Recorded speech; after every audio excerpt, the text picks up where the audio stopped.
Bismillahirrahmanirrahim. Assalamualaikum warahmatullahi wabarakatuh. Salam hari Ahad, salam hujung minggu dan salam semangat kepada semua.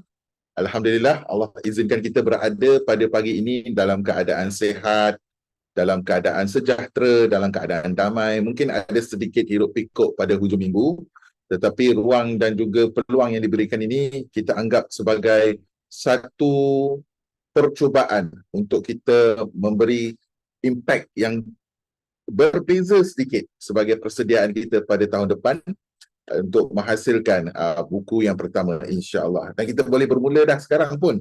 Dan ada keadaannya kalau semangat tu sangat berkobar-kobar dan juga menggebu-gebu niat untuk mengerjakan buku yang pertama, dalam tempoh sebulan pun boleh dihasilkan.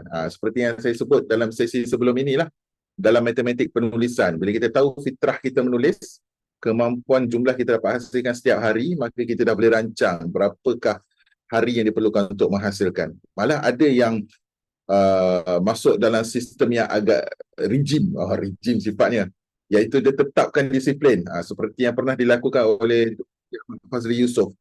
Beliau menetapkan sehari beliau menulis 3 halaman, dan itu memungkinkan beliau menghasilkan lebih daripada 20 buah judul buku dalam tempoh kurang 3 tahun. Kerana disiplin itu yang diamalkan. Malah kata Tuan Haji Ahmad Fazli Yusof, kalau dia terlepas sehari ataupun tak sampai 3 halaman dalam sehari, maka dia akan qada. Bukan sahaja solat, menulis pun ada qada. Maksudnya digantikannya supaya momentum itu sentiasa ada. Okey, hari ini kita lihat Cik Puan Fatonah ada, Tuan Ashraf ada, dan beberapa rakan-rakan kita di sini, lebih kurang 15 orang.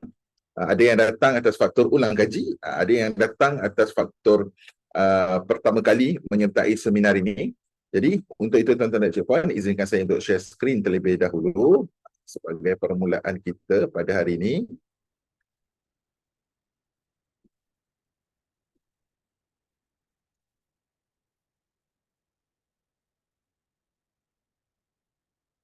Okey, adakah tuan-tuan dan Cik Puan boleh nampak skrin yang tertera di pada paparan masing-masing? Cik Puan Mas Nizar pun boleh nampak? Okey, nampak. Terima kasih Tuan Ashraf. Okey, ini adalah hari ketiga seminar online menulis buku pertama. Dan hari ini tuan-tuan dan Cik Puan, kita akan bercakap tentang 2 topik. Satu, bagaimana untuk menerbitkan buku sendiri. Kalau dulu kita sebut menerbitkan buku sendiri sekitar 7 tahun yang lalu, ia adalah satu bentuk kemewahan. Bermaksud kalau kita ada jumlah duit yang besar, yang kita bunjutkan dari tahun ke tahun, ia memungkinkan seseorang itu menerbitkan buku sendiri. Dan dulu, apabila kita sebut menerbitkan buku sendiri, angka yang berada dalam fikiran kita adalah 1,000 naskah. Offset. Betul Pak Mazita? Offset. Maksudnya hantar ke kilang cetak. Tapi teknologi itu berubah. Print on demand pun mula muncul. Tetapi pada masa yang sama, kilang-kilang cetak pun sudah mula beradaptasi. Ada yang menerima 100 naskah, ada yang terima 300 naskah. Malah saya dengar ada yang sampai 50 naskah pun ada, tetapi dengan limitasi. Jadi kualiti buku itu kualiti buku yang baik kerana dicetak berdasarkan amalan penerbit. Tetapi apa prosesnya dalam proses menerbitkan buku sendiri ini yang perlu kita ambil kira supaya tidak terbakar tangan dan jumlah yang dicetak itu dapat kita sampaikan kepada pembaca pada satu tempoh yang kita rancang. Itu yang pertama. Yang kedua, kita akan belajar untuk membina proposal penerbitan. Ini adalah jalan untuk penerbitan melalui rumah-rumah penerbit, yang mana mereka meneliti dan juga menilai lulus terbitnya itu berdasarkan proposal. Proposal ini pun tidak tebal. Ada yang hantar 2 halaman saja pun. Tetapi yang menebalkannya adalah contoh-contoh bab yang menunjukkan kualiti berfikir, kualiti kandungan dan juga kualiti penulisan yang akan diterjemahkan melalui 2 contoh bab yang akan dikirimkan bersama proposal. Itu yang kedua. Okay, jadi tuan-tuan dan Cik Puan, sebelum kita pergi lebih jauh, ilmu itu datang dari Allah Subhanahu Wa Taala, maka kita meminta daripada pemilik ilmu. Bismillahirrahmanirrahim. Allahumma inni as'aluka ilman nafi'an wa rizqan tayyiban wa amalan mutaqabbala. Ya Allah, sesungguhnya aku memohon kepadamu ilmu yang bermanfaat, rezeki yang baik dan amalan yang diterima. Amin.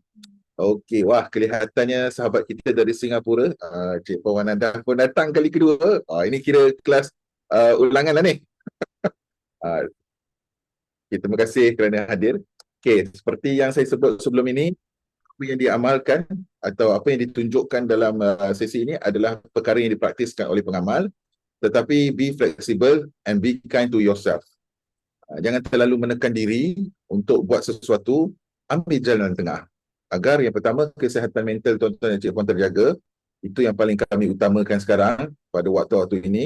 Dan yang kedua, ini adalah projek yang kita nak kendalikan dalam keadaan kita happy, kita suka. Bukannya arahan daripada majikan, bukannya arahan daripada autoriti. Ini adalah pilihan kita. Dan jadikanlah pilihan kita itu sesuatu yang mengujakan. Stres tetap ada sebab dia ada tuntutan-tuntutan tertentu, tetapi pada masa yang sama enjoy the journey. Kita belajar banyak perkara di situ. Kelihatan Tuan Aki pun ada dalam kenderaan. Saya nampak satu persatu kamera muncul ni. Jadi Assalamualaikum. Ni penulis kita juga tuan-tuan dan cik puan ya. Betul. Dakwah contemporary. Okay, jadi objektif kita hari ini tuan-tuan dan cik puan, kita nak memudahkan proses menerbitkan buku ini berasaskan ilmu supaya apa yang kita amalkan itu tetap dan tepat pada laluannya. Dan yang kedua tuan-tuan dan cik puan, untuk yang baru pertama kali masuk ke sini hari ini adalah lanjutan daripada satu seminar yang panjang, dan ini salah satu seminar yang kami Lego ni maksudnya kalau kompartmen blok tu, dia salah satu daripada blok tersebut. Iaitu tempoh hari alumni telah pun belajar tentang sisi yang pertama iaitu penulis, kemudian bagaimana untuk menulis, dan hari ini tentang penerbitan yang sebenarnya bila kita kata penerbitan dia dah masuk proses pemasaran dah. Jadi kenal diri, kenal karya dan kenal pasaran. Dan untuk itu tuan-tuan dan cik puan, saya menjemput Puan Mazniza, guru kita pada hari ini, dan guru saya juga. Beliau dapat lesen hijau untuk tegur saya bila-bila masa kalau saya salah hijau dalam status Facebook. Tapi caranya tu halus dan berbudaya Melayu tinggi.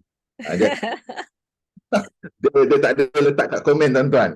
Dia akan letak dekat DM, Telegram ataupun paling dekat WhatsApp. Kita tak boleh tengok lah benda-benda macam ni. Satu di ni lah.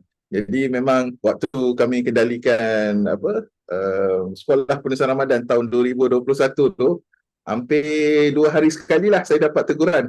Jadi itu antara perkara yang saya perlu terima apabila menjemput seorang editor menjadi panel. Dia akan tengok semua keluarga sampai ke tahap begitu. Seorang adalah Tuan Hafiz Latif. Dah bagus lah tu. Yang lelaki ada, wanita pun ada. Okey, dengan itu tuan-tuan dan cik puan, saya mohon izin untuk keluarkan slide saya dan saya serahkan sesi ini kepada Puan Mazniza. Puan tidak perlu terkejar-kejar, tenang-tenang saja. Yang paling penting adalah mereka selepas sesi ini mereka dapat bawa pulang sesuatu yang mereka boleh lakukan bermula pada minggu depan pun. Bermula esok dah boleh rancang sesuatu. Sebab kita dah dapat tarikh dah Pesta Buku Antarabangsa Kuala Lumpur. Ya, betul. 24 Jun tak silap saya. 24 Mei. 24 Mei sehingga 2 Jun. 24 Mei hingga 6 atau 7 Jun kalau tak silap. 10 10 hari. Masih lagi 10 hari. Ini 24 Mei tu.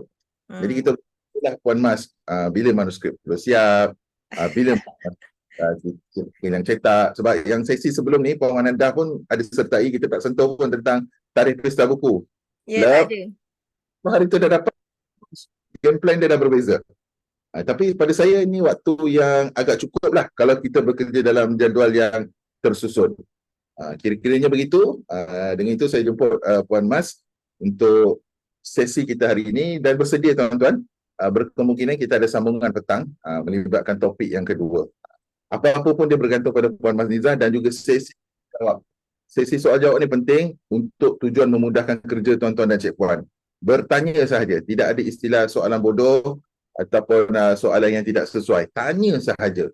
Sama ada melalui mic ataupun melalui chat. Kalau melalui mic lebih baguslah, mudah untuk kita semua dengar dan juga dapat manfaat daripadanya. Silakan Puan Mazniza. Bismillahirrahmanirrahim. Assalamualaikum warahmatullahi wabarakatuh. Selamat pagi semua. Ada wajah-wajah yang saya kenal. Puan Wan Nadwah yang sebelum ni dah pernah sertai kan. Kemudian saya nampak ada nama-nama yang saya kenal ni. Puan Erni Suria. Apa khabar Puan? Puan Erni Suria tak dengar saya Okay, yang lain tiba-tiba saya nampak ada nama Puan Nurul Hilyati. Adakah dia Puan Nurul Hilyati yang saya kenal? Ya. Ya, alamak, ini sifu saya ni, sifu layout. Aduh, tiba-tiba Puan Nurul Hilyati masuk pula. Kan ada yang lagging ke yang saya punya internet connection okey atau tak okey? Di bahagian saya okey. Okey. Kak Nurul, okey Kak Nurul? Di mana tu Okey, sedang okey, okey, healing? okey. Sedang healing ke? Ya, ya. Oh, sampaikan salam saya kepada Tuan Fauzul. Alamak. InsyaAllah, insyaAllah. Ni bos-bos lama dan juga sifu layout saya. Orang yang sangat sabar mengajar saya yang banyak sangat soalan ni sehingga saya boleh buat satu buku. Kalau buku hitam putih saya boleh siapkan dalam masa 1 atau 2 malam sahaja. Ni orangnya, Puan Nurul Hilyati. Terima kasih banyak-banyak kerana hadir. Okey, saya hari ini pagi ini kalau ikutkan waktunya ialah 1 jam lah lebih kurang untuk saya, tapi bila ada pengalaman yang lepas sehingga hampir 3 jam ya Puan Wanadua. 3 jam sahaja saya punya sesi sahaja. Jadi saya takut juga kalau hari ni tiba-tiba sampai ke tahap 3 jam. Tapi tak ada masalah sebenarnya. Kita memang kami ni memang sentiasa nak memberi, tak ada masalah. Kalau dapat boleh 1 hari pun 1 hari insya-Allah. Okey, jadinya kalau ada soalan boleh terus tanya sambil-sambil saya berkongsi, sambil-sambil tu boleh bertanya, tak ada masalah. Baik, saya share skrin dulu. Okey, mana skrin saya? Sebentar.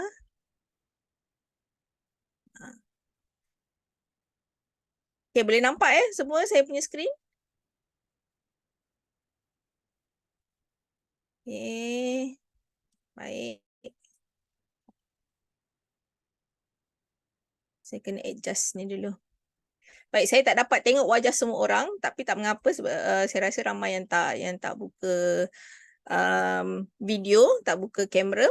Tapi tak apa. Jadi hari ini kita akan tengok untuk yang part saya, kita akan tengok bagaimana proses terbit buku sendiri. Cumanya kepada yang pernah hadir pada sesi lepas, saya ada buat beberapa perubahan sikit.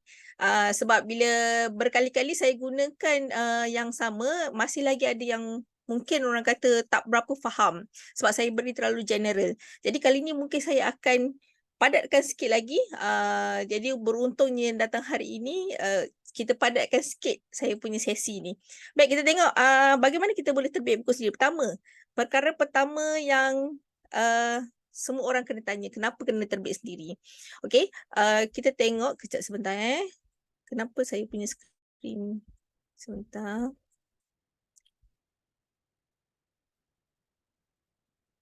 Okay, kenapa kita kena terbit sendiri? Okay. Ini antara yang saya nampak kebanyakan penulis yang datang pada saya yang nak terbit sendiri. Saya tanya kenapa nak terbit sendiri? Benda pertama ialah sebab ditolak oleh penerbit. Saya dah hantar banyak penerbit ni. Dah hantar ke 1, 2 penerbit, ke 3 penerbit, ke 10 penerbit. Penerbit-penerbit besar semua tak nak. Semua tak nak manuskrip saya. Bila saya tanya kenapa, ada yang boleh jawab, ada yang tak boleh jawab, ada yang kata sesuai, ada yang kata tak sesuai. Jadi mungkin lepas ni sesi Tuan Zamri nanti boleh tengok kenapa kita punya manuskrip kena tolak ataupun bagaimana cara kita nak kita panggil apa? Nak mengorat penerbit. Macam mana nak dapatkan kepercayaan penerbit untuk terbitkan manuskrip kita. Okay. Ada setengah pula penulis yang terbit sendiri ni sebab dia nak untung. Sebab bila saya buat kira-kira lah, contohnya kan, saya pernah pergi ke satu program, satu organisasi ni, saya tunjukkan perbezaan antara bila dia terbit dengan penerbit, dapat royalty setiap tahun, dengan bila dia print sendiri, terbit sendiri. Bila kita tengok perbezaan dia, antara royalty dengan bila terbit sendiri, keuntungan dia lebih daripada 100%. Maksudnya margin dia memang tinggi. Sebab kalau kita kira lah, contoh-contoh lah, kita kira royalty katalah setahun, paling-paling pun kita boleh dapat, kalau kita print 1,000, paling-paling kita boleh dapat 3 ke 500 ringgit. Kadang-kadang nak dapat RM1,000 pun susah. Tengok pada penerbit lah. Okay, tapi bila kita terbit sendiri, kadang-kadang margin kita lebih daripada 50%. Contoh kalau katalah buku tu harga RM10 dan kita kos penerbitan dia RM10, kita akan jual RM30. Kenapa kita jual RM30? Nanti kita cerita kat belakang. Okay, RM30. Jadi kita ada untung RM20. Kan? Kita ada untung RM20. Jadi RM20 kalau kita darab dengan RM1,000 kita print. Contohlah, kalau kita darab RM1,000, kita dah dapat RM20,000. So, untung dia lagi banyak. Okay. Antara sebab kenapa kita suruh terbit pun lebih bebas berkarya. Ada setengah penulis lah yang datang pada saya, dia kata, oh sebelum ni biasalah penulis ni ada sebut akak kan. Sebelum ni akak dah pernah hantar ke penerbit ni. Tapi yelah, cover kena buat ikut style dia, ni kena ikut dia. Akak teringin nak tambah-tambah ni tapi dia tak bagi tambah dah itu ini kan. Jadi dia rasa dia nak bebas. Tapi kalau dengan saya, kadang-kadang saya akan jadi macam penerbit juga. Kadang-kadang tu ada jugalah yang saya tahan-tahan kan. Kan? Okay. Jadi ada setengah penulis yang rasa dia nak lebih bebas. Dia tak nak terlalu ikutkan sangat style penerbit. Okay, sebab penerbit ni kita tahu mereka kadang-kadang buat macam tu sebab dia dah tahu, dia dah nampak pasaran, dia dah ada konsep dia tertentu, dia nak masukkan dalam genre yang tertentu. Jadi nak tak nak kita kena ikutlah sebab mereka yang keluarkan kos. Okay. Kemudian ada juga penulis yang dia kata, okay Mas, akak ni tak tahu apa-apa lah pasal penerbitan, tapi akak nak belajar. Tapi alang-alang belajar, kita terbitlah satu buku, dia cakap macam tu. Jadi dia nak tambah ilmu penerbitan. Maksudnya dia dah menulis. Penat lah, tapi seronok lah tengok orang lain menerbit buku. Tengok seronok lah ada orang ni tiba-tiba dia, terbit buku sendiri. Orang ni tiba-tiba dia jual buku sendiri. Teringin nak jadi macam dia orang ni. Alang-alang kita belajar terus kita buat sekali. Ada juga orang macam tu. Ada juga yang saja suka-suka. Saya ni banyak sangat manuskrip, dah lama dah menulis tapi tak pernah terbit pun sebab saya suka menulis. Jadi sebelum-sebelum ni hantar ke antologi, 1-2 cerita, tapi lama-lama rasa nak terbitkan buku solo. Jadi bila dia nak terbitkan buku solo, saya kata kita cubalah. Saja suka duit ada banyak ni, baru lepas bencin. Duit ada banyak. Jadi bolehlah nak terbit sendiri. Dan ada juga yang nak cetak sikit je untuk kenang-kenangan. Macam tadilah Tuan Zamri cakap. Ada yang print 50 je. Ada yang print 100. Ada yang print 10 pun ada. Tapi ni orang kata saya saja daripada rosak dalam diary tulis tangan, dia nak buat cantik-cantik, dia nak simpan untuk sendiri punya, nak bagi anak-anak dan nak bagi pada saudara mara. Ini kenapa kita nak terbit sendiri. Okay, jadi kalau macam tuan-tuan dan puan-puan ada ini antara sebab-sebab dia, ciri-ciri dia, boleh terbit sendiri. Tak ada masalah. Okay. Tapi orang kata kalau macam kita rasa buku kita tu sesuai untuk diterbitkan penerbit ataupun kita rasa macam tak ada duit, tak ada bajet, ataupun rasa macam saya ni nak menulis je, saya rasa masa saya tak nak fikir dah pasal-pasal penerbitan ni. Cuba lagi hantar ke penerbit, cuba ubah, cuba perbaiki manuskrip mengikut kehendak penerbit dan cuba buat kerja pasaran. Yang ini nanti Tuan Zamri akan terangkan lebih lanjut lah bagaimana kita nak menulis proposal untuk penerbit. Okay, setakat ni semua okey Saya tengok chat. Okey. Baik. Sebab saya tak dengar suara, jadi saya harapkan semua orang dengar dan fahamlah apa yang saya kongsikan. Okey. Okey, kemudian tetapkan matlamat. Jadi bila tadi dah tahu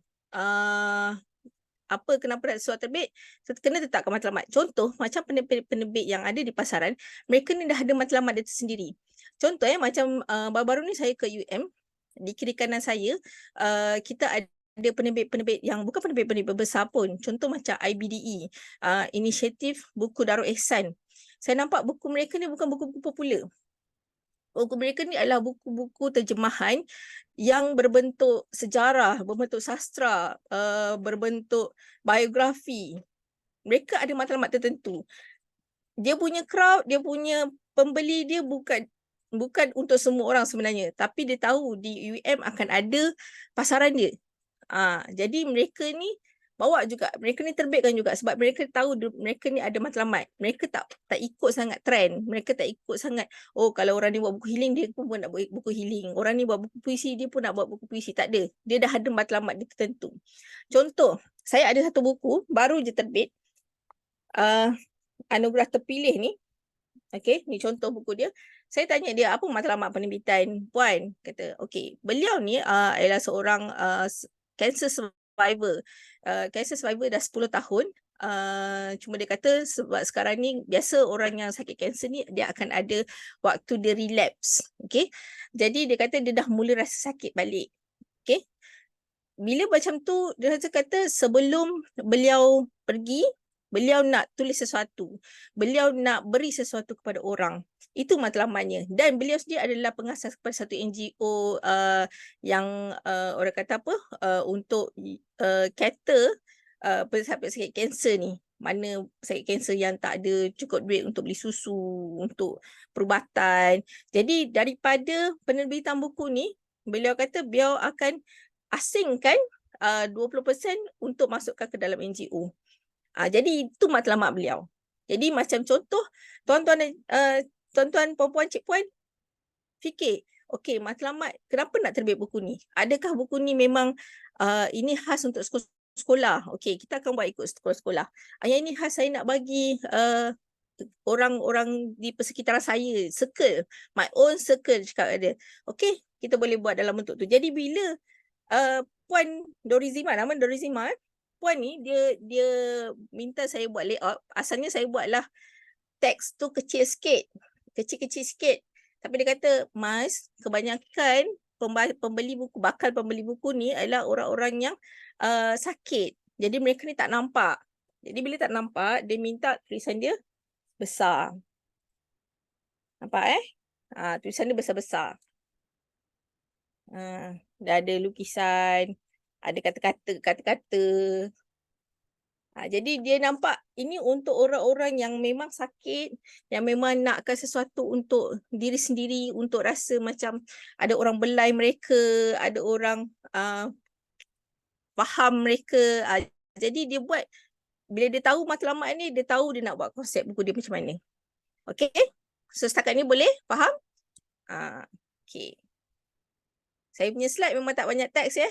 Saya memang suka bagi ni je. Okay. Ada yang okay. Sasaran. Ini kalau ada yang masuk ke kelas saya sebelum ni, saya memang akan kata mula-mula mesti tahu sasaran dulu. Dah tahu apa matlamat penerbitan kita kena tahu sasaran. Siapa yang akan baca buku kita? Macam yang inilah contoh Puan. Dia sasaran dia ialah pesakit-pesakit kanser. Tapi bila kita bawa ke universiti, kita nampak, oh okey tak. Budak-budak ni takkan belilah. Sebab yelah, masing-masing tak sakit kan. Walaupun orang kata mungkin aku akan sakit, tapi dia tak kata fikir untuk membeli buku ni walaupun kata mungkin aku akan sakit begitu. Jadi dia sasaran dia ialah orang-orang yang sakit, orang-orang yang ada kanser. Okay. Jadi kebanyakan yang saya jumpa 2 daripada 6 orang penulis saya jumpa tak tahu siapa sasaran macam mereka. Kata siapa boleh baca buku ni? Semua orang boleh baca. Kan? Takkanlah budak umur 3-4 tahun boleh baca. Semua orang tu termasuk daripada baby sehingga ke umur 60-an, 80-an, 90-an. Okay? Tak kisah pun. Dia tak kisah pun siapa-siapa yang boleh baca. Dia tahu terbit. Itu je. Okay? Dan 5 daripada 6 orang, nampak tak buat langsung kajian pasaran. Saya pernah dapatlah orang mesej saya. Dia kata, okay puan, saya nak tulis novel. Kata, boleh tak saya nak terbit dengan puan? Saya cakap, waktu tu saya masih lagi bekerja di Masrid. Saya kata, oh Masrid tak terbitkan novel. Saya kata macam tu. Kata, tapi novel saya kira macam, orang kata, saya cakap lah, okay, kenapa tak pergi ke syarikat-syarikat novel yang ada di Malaysia? Kata, oh apa ya syarikat novel? Kalau siapa yang dengar tu rasa macam, takkanlah tak tahu syarikat novel berlambat dekat Malaysia ni. Kata, kata boleh tak bagi saya contoh syarikat novel? Saya kata, puan beli tak buku? Beli tak novel? Pergi tak kedai buku? Tak pergi kedai buku. tak baca novel. Oh, saya tak baca novel. Habis, kalau kita tak baca novel, adakah kita boleh expect orang akan baca novel kita? Tu je. Kalau kita tak baca buku orang, adakah kita boleh expect orang baca buku kita? Tiba-tiba saya rasa nak marah kan. Itu antara yang saya rasa macam tak payah terbit lah kalau macam tu. Kalau nak bahasa kasar dia lah kan. Bila kita nak terbit buku, bila kita nak tulis buku, kita kena baca buku dulu. Tuan Zamri Muhammad, Puan Ainun, saya belajar daripada mereka ni, bila kata sebelum menulis kena baca sekurang-kurangnya 10 buku dalam genre yang sama. Sekurang-kurangnya. Tanyalah seberapa ramai penulis-penulis yang ada di Malaysia ni, tengoklah rumah mereka, ada tak buku? Kebanyakannya memang semua penuh ni rumah dengan buku-buku. Penuh library. Semua genre buku ada. Kalau kita tengok, contoh kalau pergi ke pesta buku kan, apa yang saya nampak bila pesta-pesta buku ataupun ada jual-jualan buku ataupun ada acara-acara perbukuan, saya akan nampak muka orang yang sama je. Muka-muka yang sama yang akan membeli buku. Itu yang saya kata macam, okey. Tapi mereka yang membeli buku ni lah mereka yang berjaya dalam penulisan. Mereka yang berjaya menerbitkan buku sendiri. Mereka yang berjaya terbit dengan penerbit. Satu perkara kalau kita nak terbit sendiri, kita kena tahu. Kita kena tahu siapa yang kita nak. Dia satu pembaca lah, sasaran pembaca, satu lagi sasaran pembeli. Sebab ada orang yang baca, dia tak akan beli. Bukan dia tak boleh. Orang yang baca tak semestinya dia beli. Betul tak? Macam itulah saya pergi ni sebab saya baru je lagi 5 hari saya di UIA, 2 hari saya di UM. Saya nampak perbezaan yang amat ketara bila pembeli di UIA dan juga pembeli di UM. Okey, di pembeli di UIA masing-masing saya nampak kebanyakannya akan cari buku bahasa Inggeris lah. Lepas tu saya nampak mereka ni suka sesuatu yang cantik. Cantiknya buku ni. Cantiknya buku ni. Dan kebanyakannya perempuan lah. Yang lelaki saya nampak kurang sikit membeli. Tapi bila di UM, saya nampak lebih ramai lelaki yang membeli. Dan mereka membeli buku-buku yang berbentuk, orang kata apa? Buku yang non-fiction. Buku bukan fiction lah. Buku ilmiah. Buku novel yang saya bawa tak terjual. Novel, kurang. Tak terjual. Kemudian saya tak nampak yang mereka yang jenis, cantiknya tak ada. Dan mereka ni, ada 3 orang, okey, kau beli satu, aku beli buku yang ni, kau beli yang buku ni, nanti kita tukar-tukar. Macam tu. Jadi, orang yang baca tak semestinya dia beli. Dan orang yang beli pun tak semestinya dia baca. Saya, tak payah pergi jauh, saya sendiri. Saya ni pantang, pergi acara pembukaan saya akan beli. Macam baru ni, waktu di UIA, saya beli buku, ada combo buku Imam dengan buku Salinah, saya beli. Sebab masa tu murah. harga dia sepatutnya kalau 2 tu 100 jadi RM60 je saya beli. Tapi sebab apa? Saya beli buku apa sebab apa? Saya nak ada koleksi buku. Saya nak ada, okey. So kurangnya aku ada buku yang tebal, aku ada buku ada hasil daripada sastrawan negara, Ismail Said. Jadi kita rasa macam, aku ada koleksi buku ni.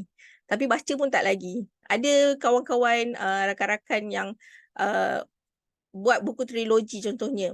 Okey, buku pertama saya buat, tapi buku kedua dan ketiga saya tak sempat. Tapi saya beli juga buku 2 dan ketiga untuk melengkapkan koleksi buku saya sebab buku pertama saya dapat percuma.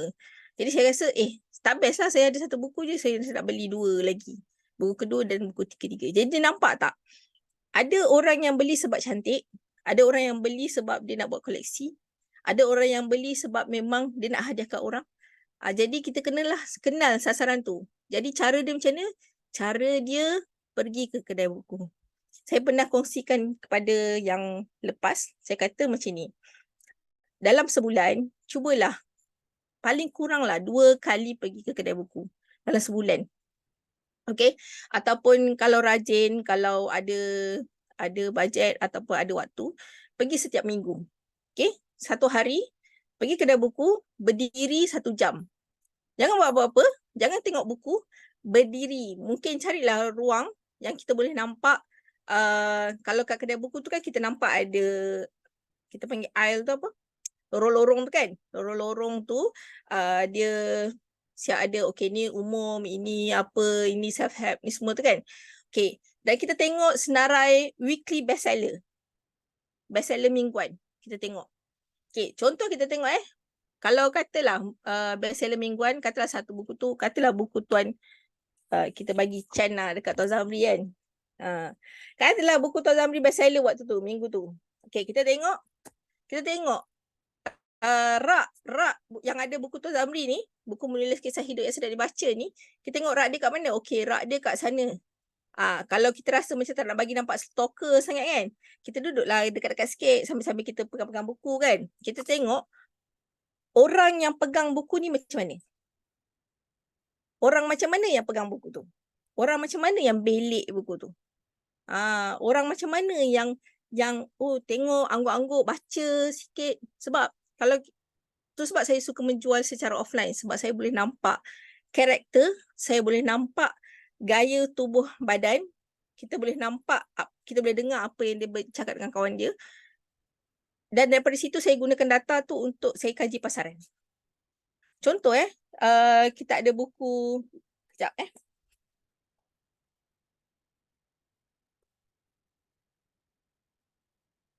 Okay, buku terbitan Studio Buku sendiri, 100 Fakta Al-Quran Muhammad ni.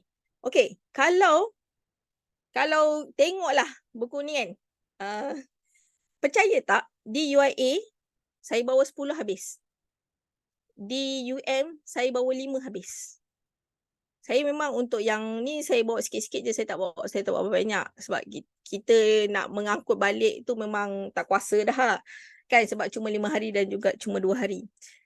Saya tak sangka lah sebab buku ni buku yang orang kata ilmiah, yang tak viral pun, yang orang kata apa, orang kata tak ada orang memperkatakan pun pasal buku ni. Okay, sebab saya sendiri pun kurang promosi tentang buku ni. Tapi setiap kali mereka browse lah, kita panggil browse kita tengok, dia scan atas meja tu, Pak dia nampak buku ni, dia angkat. Dia angkat, mungkin starting daripada cover lah, mungkin cover. Okay, lepas tu dia boleh buka. Baguslah. Senangnya. Contoh kan. Okay, ini apa yang saya nampak Kemudian ada pula yang satu grup ni, tiba-tiba dia datang, dia buka. Memang kita buat quiz. Okay, surah apa yang dimulakan, surah apa yang dinamakan daripada nama buah. Dia buat quiz depan-depan saya. 4-5 orang. Adalah dalam 3-4 apa orang kata soalan yang dia ambil daripada buku. Jadi kita takkan sangka sebenarnya buku tu siapa yang akan baca, siapa yang akan tengok. Itu sebab saya kata kalau kita tengok buku dekat weekly bestseller tu, kita tengok siapa yang beli, siapa yang baca.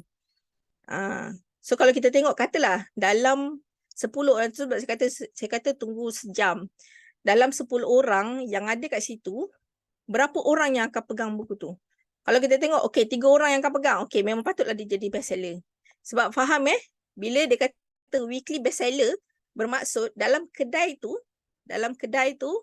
pada minggu itu, buku apa yang paling banyak dijual. Kalau dia paling banyak 3, yang lain cuma satu pun dia tetap jadi bestseller untuk minggu itu. So nampak Jadi kalau boleh setiap minggu pergi, ataupun paling-paling pun 2 minggu, 2 kali sebulan pergi tengok buat kajian pasaran. Lagi-lagi kalau memang kita ada genre yang kita nak tulis. Contoh saya tak nak sentuh dah pasal genre ni. Saya tiap kali kelas saya akan cakap nak genre apa. Sebab sekarang ni bermacam-macam genre dah. Dan bila orang jumpa saya, Mas, trend apa sekarang Mas? Trend apa sekarang Mas? Jangan tanya saya pasal trend. Sebab trend sebenarnya, trend ni dia sebenarnya, saya cakap terang trend ni ialah bila satu buku itu diperkatakan oleh orang ramai. Contoh dia jadi viral. Contoh dia ramai orang beli. Itu dia jadi trend. Tapi di sebalik dia, kita tak tahu sebenarnya buku-buku lain yang contohnya buku agama contohnya.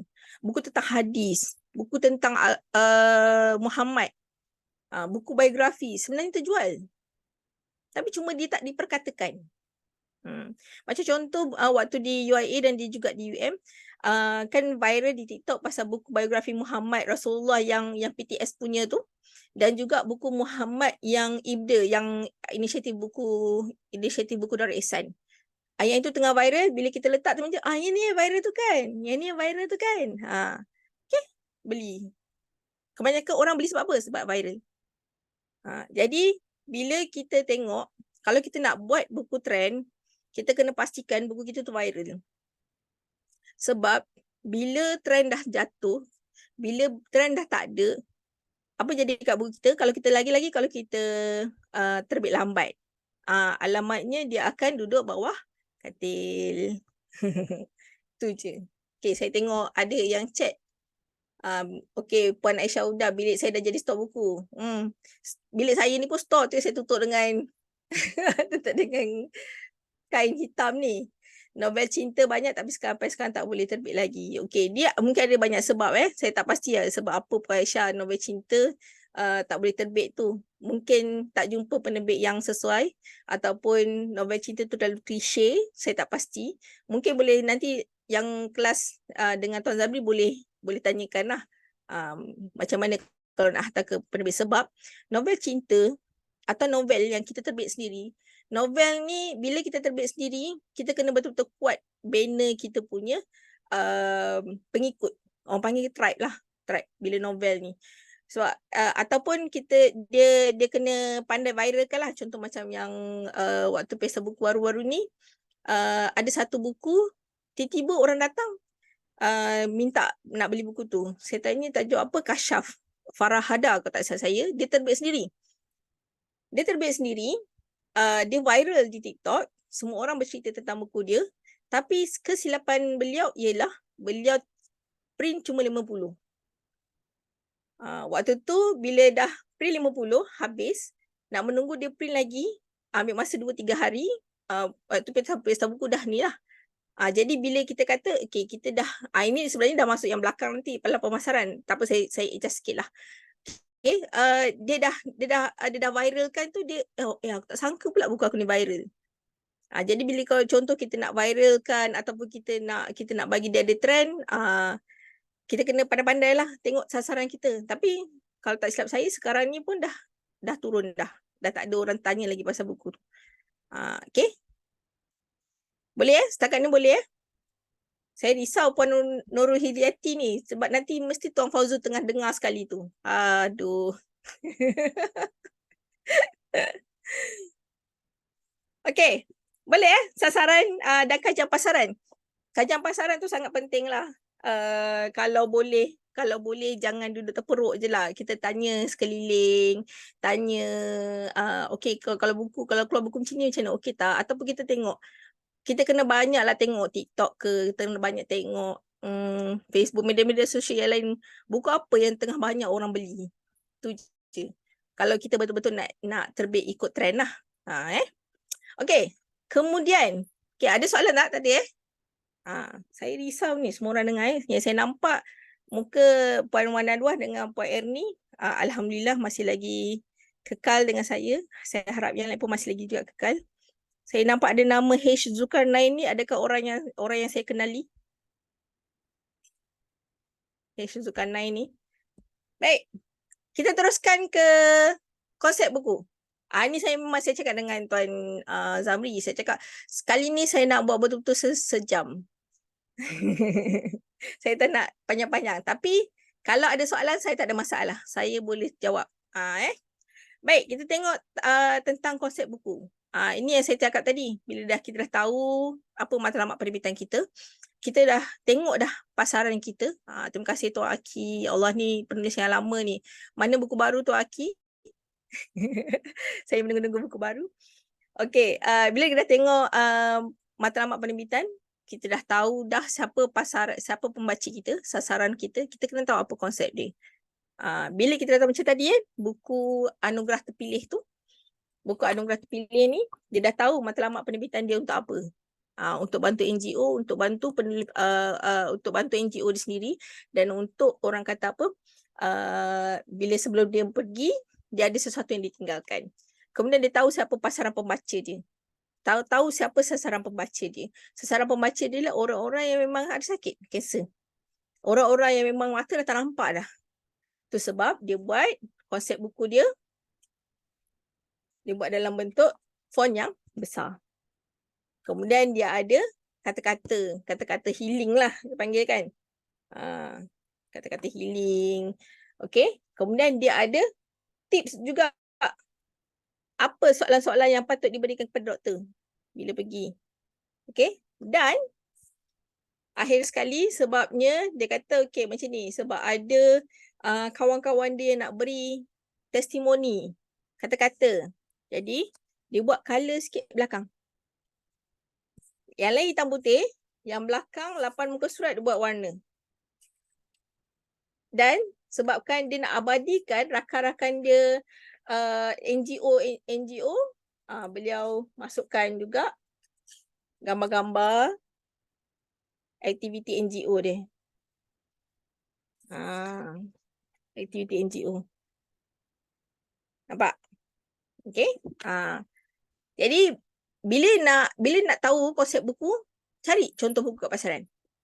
Saya sendiri bila orang tanya, oh tak puan boleh tak saya nak buat buku ni saya nak dia punya layout dengan cover ikut puan lah macam mana.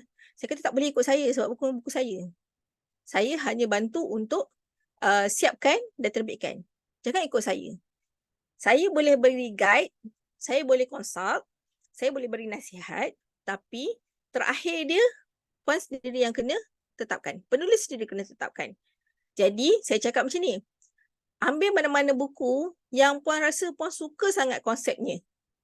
Bawa, datang jumpa saya, insyaAllah kita cuba adjust. Ikut manuskrip.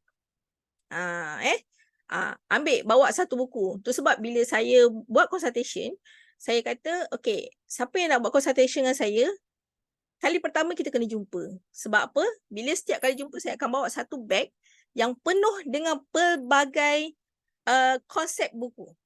Ada yang hitam putih, ada yang full colour, ada yang separuh warna, ada yang dua warna, kertas dia macam mana, saiz dia macam mana, semua saya akan bawa. Sebab saya tahu ada penulis yang saya lost lah. Saya tak tahu yang macam mana saya nak. Jadi bila kita tunjuk, okay. Oh saya nak macam ni, saya nak macam ni, saya nak macam ni. Okay. Kalau pergerakan terhad, puan boleh datang ke sini. Kalau jauh, saya kena minta duit tol dan duit minyak lah.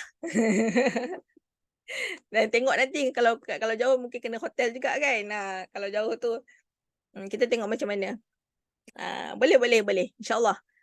Ada setengah tu macam contoh sebab saya kadang balik ke Kelantan. Jadi kalau ada yang macam duduk di Kelantan, kadang-kadang saya bolehlah berjumpa di sana. Tapi sebabnya saya ni jarang keluar daripada negeri. Kan banyak duduk di dalam negeri je. Jadi kita tengok macam mana. Kalau ada, satu lagi kalau ada apa-apa, kita panggil apa ya, macam baru ni saya buat program dengan Tuan Zamri di Melaka. Kita ada di Melaka, boleh kita adjust. Nak jumpa juga boleh. Tuan Megat Ismail berada di mana? Puan Aisyah kalau di Kedah tu, itulah kena cari satu program, yang kiranya saya datang untuk program. Kemudian dalam masa tu kita selit-selit masa untuk ni. Kalau setakat Bangi, Tuan Megat boleh je. Bangi tu kita kadang-kadang kalau orang yang di Bangi di area sana kadang-kadang saya minta jumpa di tengah-tengah. Mungkin jumpa di bahagian apa PJ di tengah-tengah lah, mungkin di Putrajaya pun tak tengah sebenarnya. Kalau tengah Bangi dengan saya duduk di Gombak ni. Damansara mungkin. Saya di Gombak. Tak ada masalah. Boleh. Okay. Nanti dia punya bayaran kita kira belakang. Cik. Okay. Kemudian berbincang dengan mereka yang pernah menerbitkan buku. Tengoklah, kita tengok contoh di pasar ataupun kenal. Biasanya penulis ni kalau boleh cari circle penulis-penulis yang pernah terbitkan buku. Okey, kita tengok orang ni dah pernah terbit buku sendirilah, dia sudah terbitlah. Apa kata jumpa? Jumpa je, tanya, macam mana terbit buku? Okey tak kalau macam ni? Okey tak kalau konsep macam ni? Okey tak kalau macam ni? Kita duduk berborak dengan mereka. Kalau boleh macam mereka-mereka ni memang kita dah kenal lah, dah kawan-kawan apa semua kan. Jadi bolehlah duduk berborak. Sebab kadang-kadang ada setengah orang, dia lebih suka berkongsi. Dia akan berkongsi. Kadang-kadang tanpa kita tanya pun dia akan kongsi. Sebab dia kata, aku dah terbit buku ni. Sampai kan yang Puan Nurizima ni pun dah mula cerita dengan kawan-kawan dia yang nak terbit buku juga. Tak payah pergi penerbit ni, bagi je dekat Mas ni, biar Mas buat semua. Macam tu kan. Jadi bila kita ada kawan-kawan yang pernah terbit buku, dia dah mudah. Okay. Kemudian boleh juga berjumpa konsultan atau industri. Saya sendiri boleh, Tuan Hafiz Latif daripada Kuras Buku. Kita ada juga Tuan Haikal Zulkarnain daripada Arkitek Buku. Saya ada beberapa orang kawan yang memang buat servis penerbitan konsultan, dan kalau boleh mereka-mereka ni yang dah ada pengalaman tolong cari konsultan atau cari orang-orang pemain industri yang dah berpengalaman. Kalau boleh yang 5-10 tahun yang dah ada dalam industri. Sebab mereka ni dah faham selok-belok penerbitan. Mereka ni dah faham orang kata apa? Pasaran. Bukan orang yang macam baru setahun terbit buku, buat company buku, lepas tu tiba-tiba boleh, aku boleh buat edit layout semua boleh. Macam tu. Bukan orang yang tu. Sebab saya dah jumpa beberapa penulis, ni saya cakap terus terang beberapa penulis yang mana mereka nak terbit buku, mereka tunjuklah, ini buku saya yang diterbitkan oleh orang sekian-sekian. Saya tak boleh sebutlah nama dia. Orang sekian-sekian. Bila saya tengok, saya kenal orang tu, dan saya memang tengok, saya kenal orang tu memang baru je tak sampai setahun buat syarikat penerbitan sendiri, sebab buku dia yang sebelum ni yang terbit dengan penerbit, dia tak suka. Jadi nak terbit sendiri dan dia buat syarikat penerbitan sendiri. Kemudian dia ambil, sebabkan bila dah buka syarikat, pastilah kita nak ada duit masuk dalam syarikat kan. Jadi dia offer lah, dia beri ni tawaran kepada penulis, biar saya buatkan dia punya buku. Tapi kualiti, hasil, kita boleh nampak lah beza dia antara buku yang betul-betul dibuat oleh orang yang betul-betul ada pengalaman dengan orang yang memang baru setahun jagung dalam industri. Okay, kalau boleh kita cari orang-orang yang macam tu. Okay. Dan yang terakhir sekali, boleh tiru basi. Saya suka perkataan tiru basi ni ambil daripada Tuan Syazul Amal. Tiru basi buku kegemaran. Kalau kita memang ada satu genre yang memang kita suka sangat buku dia, suka sangat. Okay, jadi tiru je. Jangan risau. Contoh kalau kata dia punya tulisan yang betul macam ni, okey tiru je. Sebiji pun tak apa.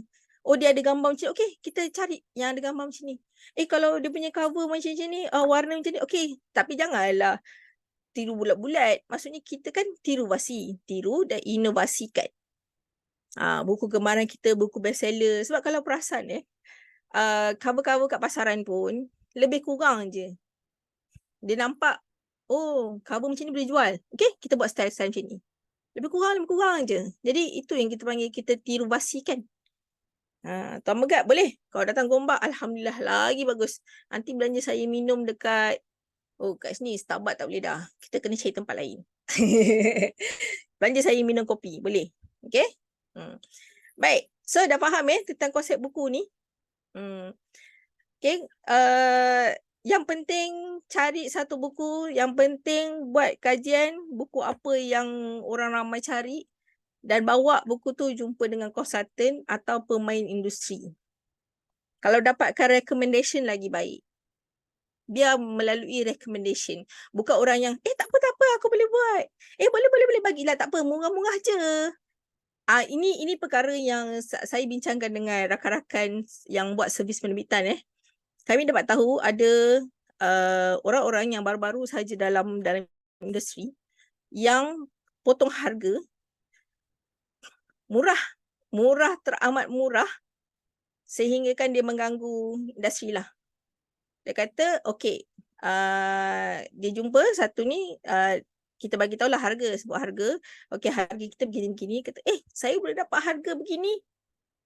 Murah RM2-3 daripada yang kita beri sebuah harga. Murah RM2-3.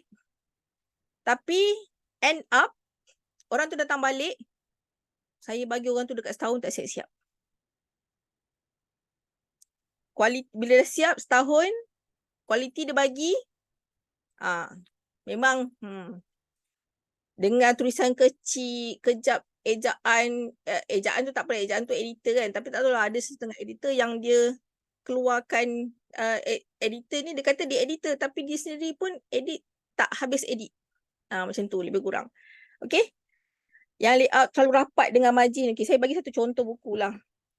Tapi ada margin dia, tapi saya tak boleh tunjuk lah buku-buku yang tak apa okay ni, sebab saya tak nak nanti orang kata saya memburuk-burukkan buku. Saya tak nak macam tu. Okay. Tapi nanti kalau orang kata bila kita berjumpa secara personal, saya boleh je tunjuk beberapa buku. Okay. Yang marginnya terlalu rapat ataupun sekejap rapat, sekejap jauh. Sekejap ada yang font beza, yang ini font berbeza dan satu ni tak seragam. Jadi kita rasa macam buku macam ni, macam saya pernah buat posting kat Facebook saya.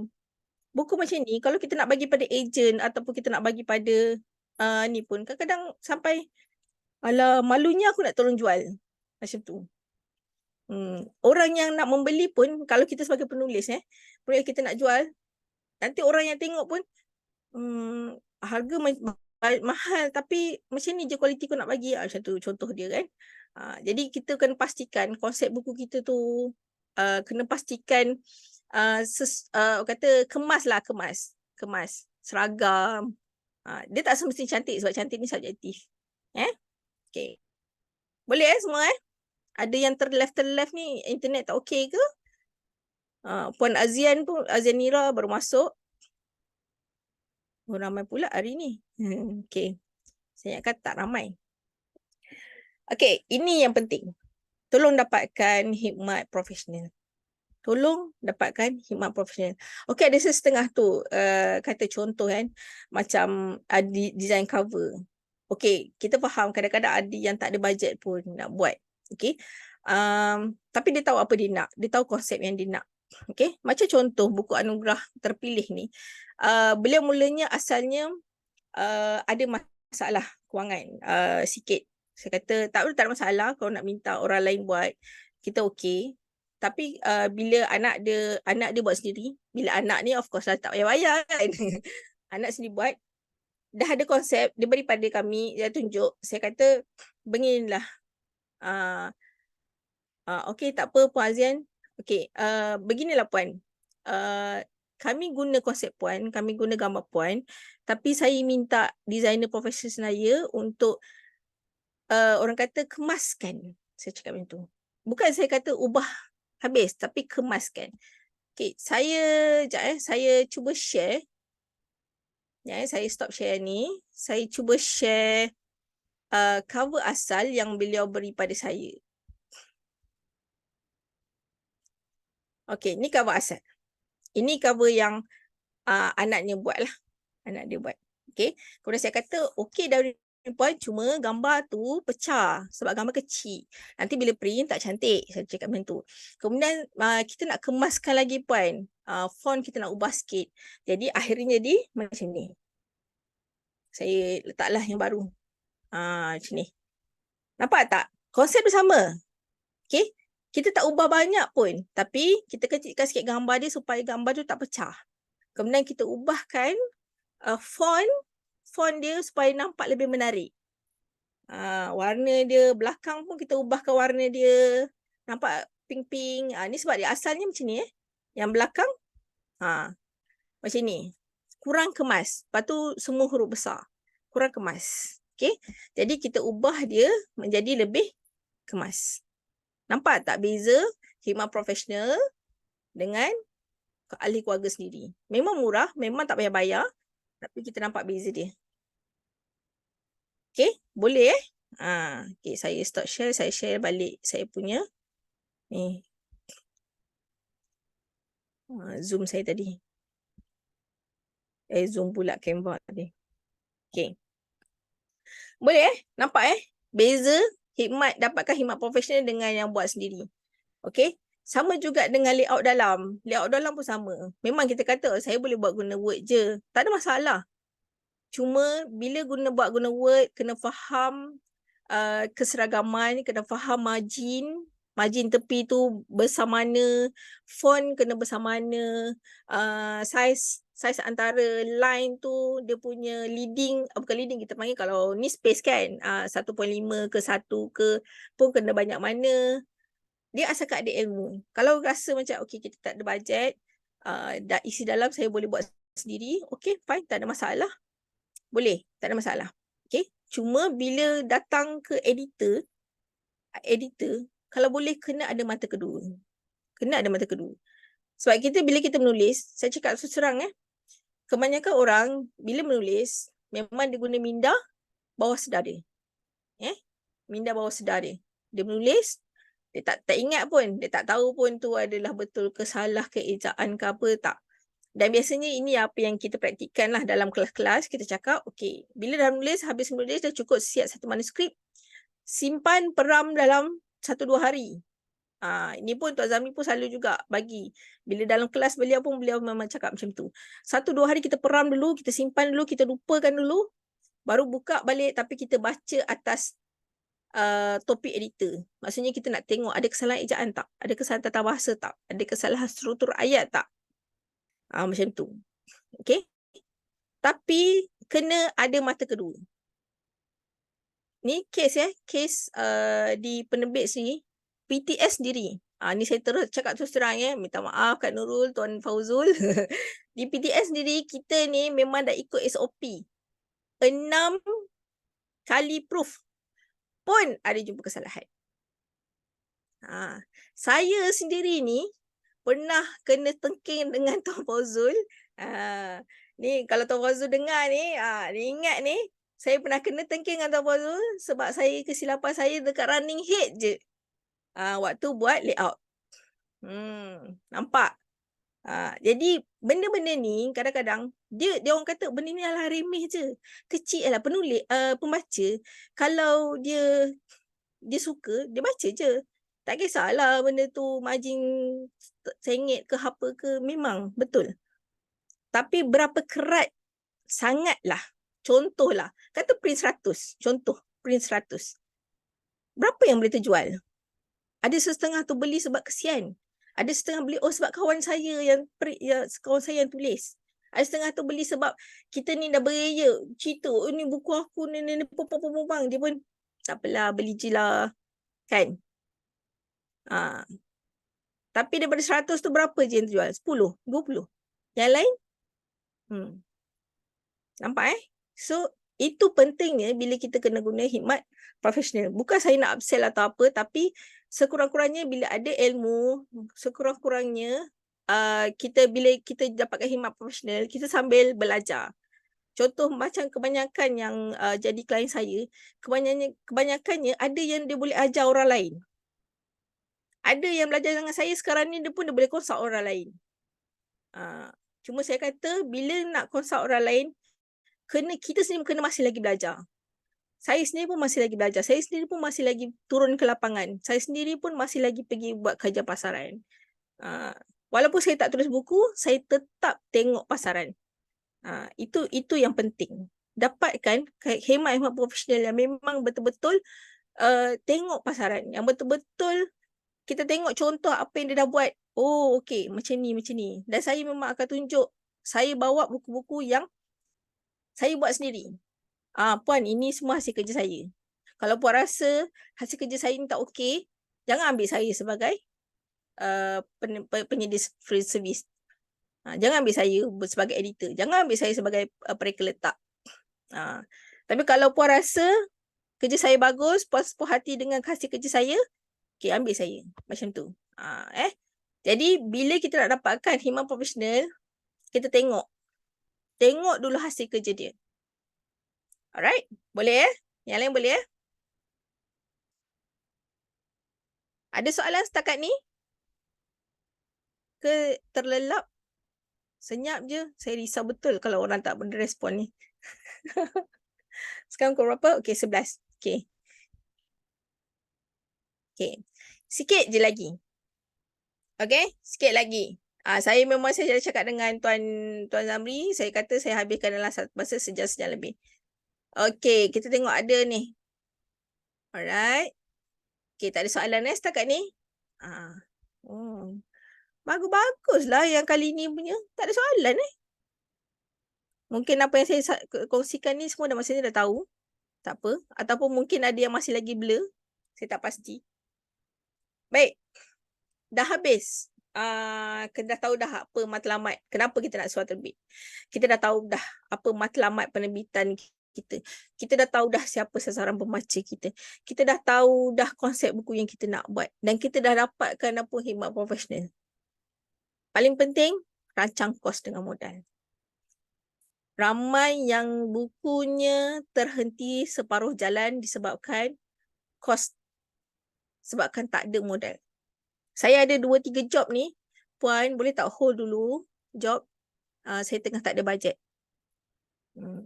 Begitulah. Saya ni kalau fikirkan hati yang tisu, orang kata nak baik dengan orang, saya sanggup je, okey tak apa saya buat dulu nanti bayar kemudian. Tapi saya dah banyak kali kena yang saya dah siap semua, tiba-tiba senyap. Kita dah dapat khidmat profesional, tapi tiba-tiba langsung buku dah siap, senyap terus. Tolong rancang kos dengan modal dengan baik. Macam ni lah, macam Puan Nuriziman. Memang boleh dia kata, oh saya tak ada bajet.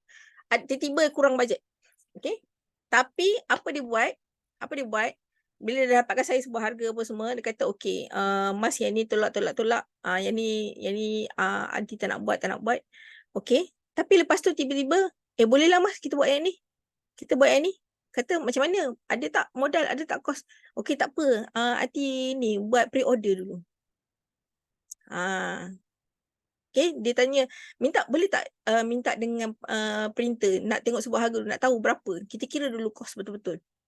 Okay, bila dia dah kira betul-betul, kira kos semua, kemudian dia dah, orang kata apa, dia cuba tanya dengan keliling-keliling. Okay, dia bawa yang bila saya dah siap full layout, saya akan bagi satu kopi. Dan beliau dapat buat inisiatif print macam buku. Dia buat POD, print 1-2. Buku ni nipis je, tapi dia buat POD, 3 buku dapat RM100. RM100 3 buku untuk dia print macam buku. Cuma kualiti tak apa cantik lah macam yang ni kan. Dan dia tunjuk dengan beberapa orang. Satu dia guna untuk saya, dia nak buat proof. Buat proof. Satu dia bawa ke sana kemari. Dia sebab NGO kan, bawa ke sana jumpa orang ni, tunjuk orang ni, tunjuk. Jadi ramai yang kata saya nak beli. Jadi dia buka pre-order. Bila buka pre-order, dapat duit, dia kata okey mas, boleh proceed. Nampak tak? Jadi kena betul-betul rancang. Susun jadual buku. Contoh kata buku nak masuk pesta buku. Bulan 5, 24 bulan 5. Nak masuk pesta buku 24 bulan 5, bukannya siap tulis hujung bulan 4. Bukan. Tak apa mas. Boleh mas.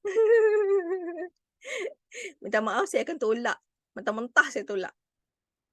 Sebab printing sahaja dah 2 minggu.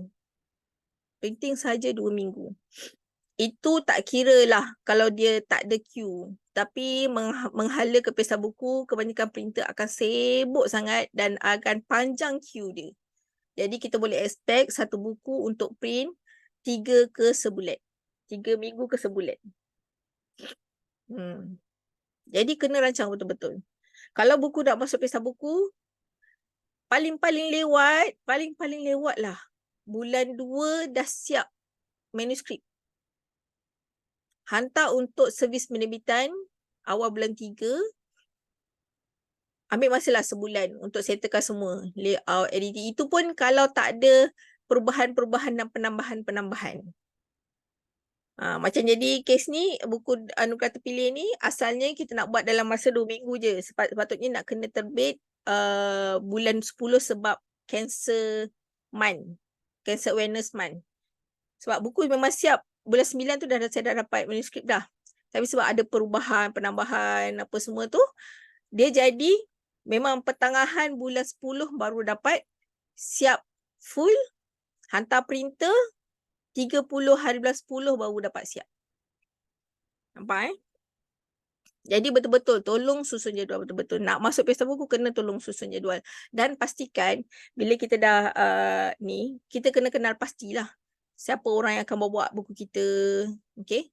Macam kalau dengan saya, kalau buat buku dengan saya akan offer lah untuk letak di booth. InsyaAllah kalau ada rezeki dapat booth untuk pesta buku, insyaAllah ada.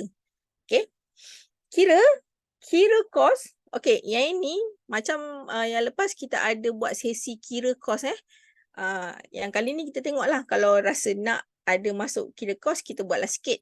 Sebab saya dah siapkan dengan template, tak masalah.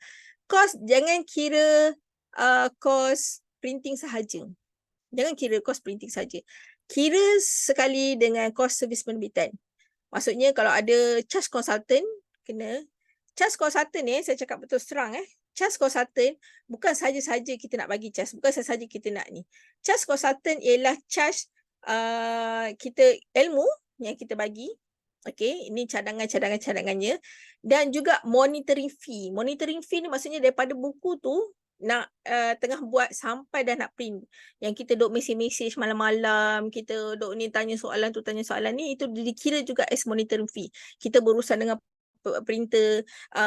Kadang-kadang macam saya sendiri, bila saya ada 2-3 job, saya akan bagi kepada editor lain. Tapi bila saya bagi editor lain, saya akan buat proof sendiri saya sendiri. Yang itu kadang-kadang saya tak charge pun proofreading. Saya bagi editor, saya buat proofreading. So ada pembetulan atau apa-apa tu saya ni. Jadi charge consultant tu adalah cost hidden cost yang saya buat lah. Maksudnya saya akan bear daripada starting kita berjumpa nak mulakan projek buku sehinggalah ke printing. Sebab bila printing saya nak kena berurusan dengan printer. Kecuali kalau memang tuan-tuan dan cik puan memang dah ada printer sendiri. Printer yang dah biasa ataupun memang tak apalah saya nak cari printer saya sendiri. Okey, tak apa.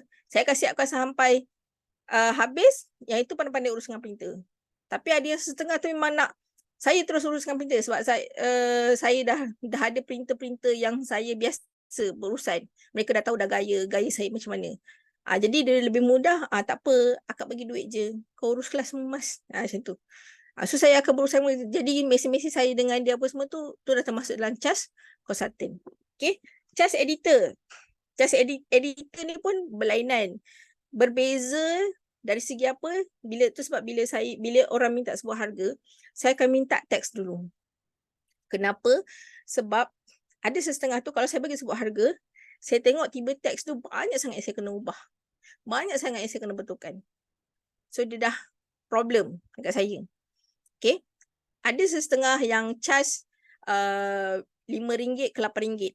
Ada yang charge RM6 ke RM10. Bergantung kepada kesukaran kita nak edit buku tu.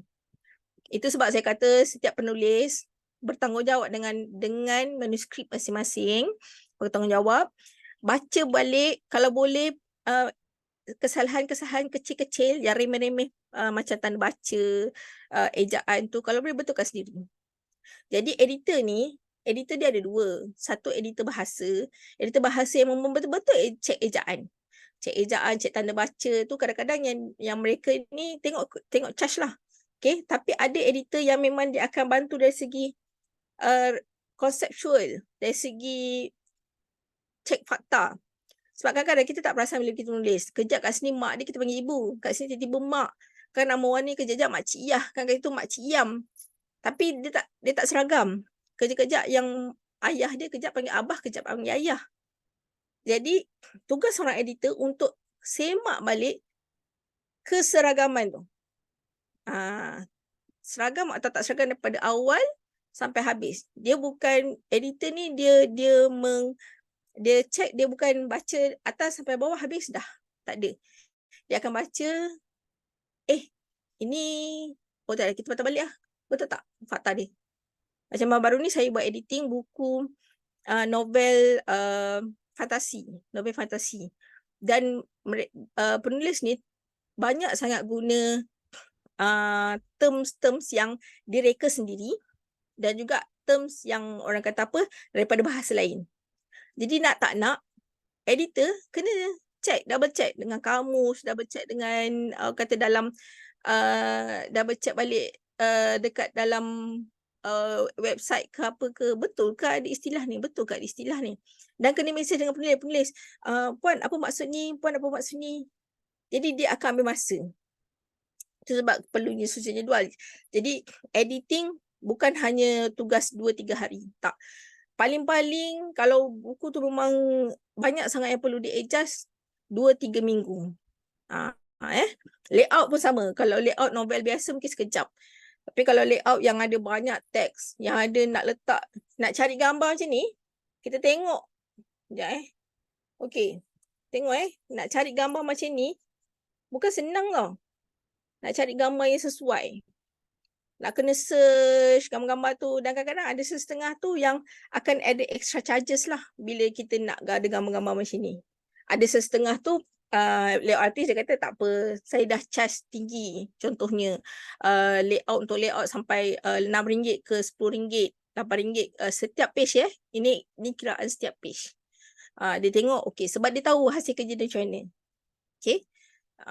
So kalau kita kata saya dapat murah, kena tengoklah hasil kerja dia macam mana. Murah mungkin sebab dia guna Word je dan dia tak ada pun gambar-gambar, tak ada tambah-tambah gambar, tak ada tambah-tambah kiri kanan, tak ada. Mungkin macam tu je. So kita kena tengok, kita sendiri kena buat satu keputusan, fikir, check. Yang left ni saya harap disebabkan internet connection problem, ataupun kalau yang left tu sebab tak suka saya, so saya risau betul. Tak suka saya bercakap. Okay. Dah kira semua kos servis penerbitan dapat ceritakan. Dapatkah harga buku dengan margin yang selesa? Margin ni contoh macam saya cakap tadi. Okay. Katalah kita buat kira-kira macam ni. Servis penerbitan keseluruhan katalah RM2,000 contohnya. Kemudian kita print total dia RM3,000. Jadi RM5,000. Katalah kita nak print 1,000. Okey. Alamak, saya lupa nak kena sediakan calculator. Katalah kita nak print 1,000. Bila kita print 1,000, tak pun okeylah, so saya tahu surat terbit ni tak boleh print 1,000. Kita print, katalah kita print paling sikit 300. 300. Okey. Kalau 300 satu buku, kalau printing tu sebab dia punya kos, kalau kos servis penerbitan tu dah fix dah. Kos penerbitan tu dah fix, contoh memang 2,000. Tapi bila kos printing, kalau kita print 500, sekejap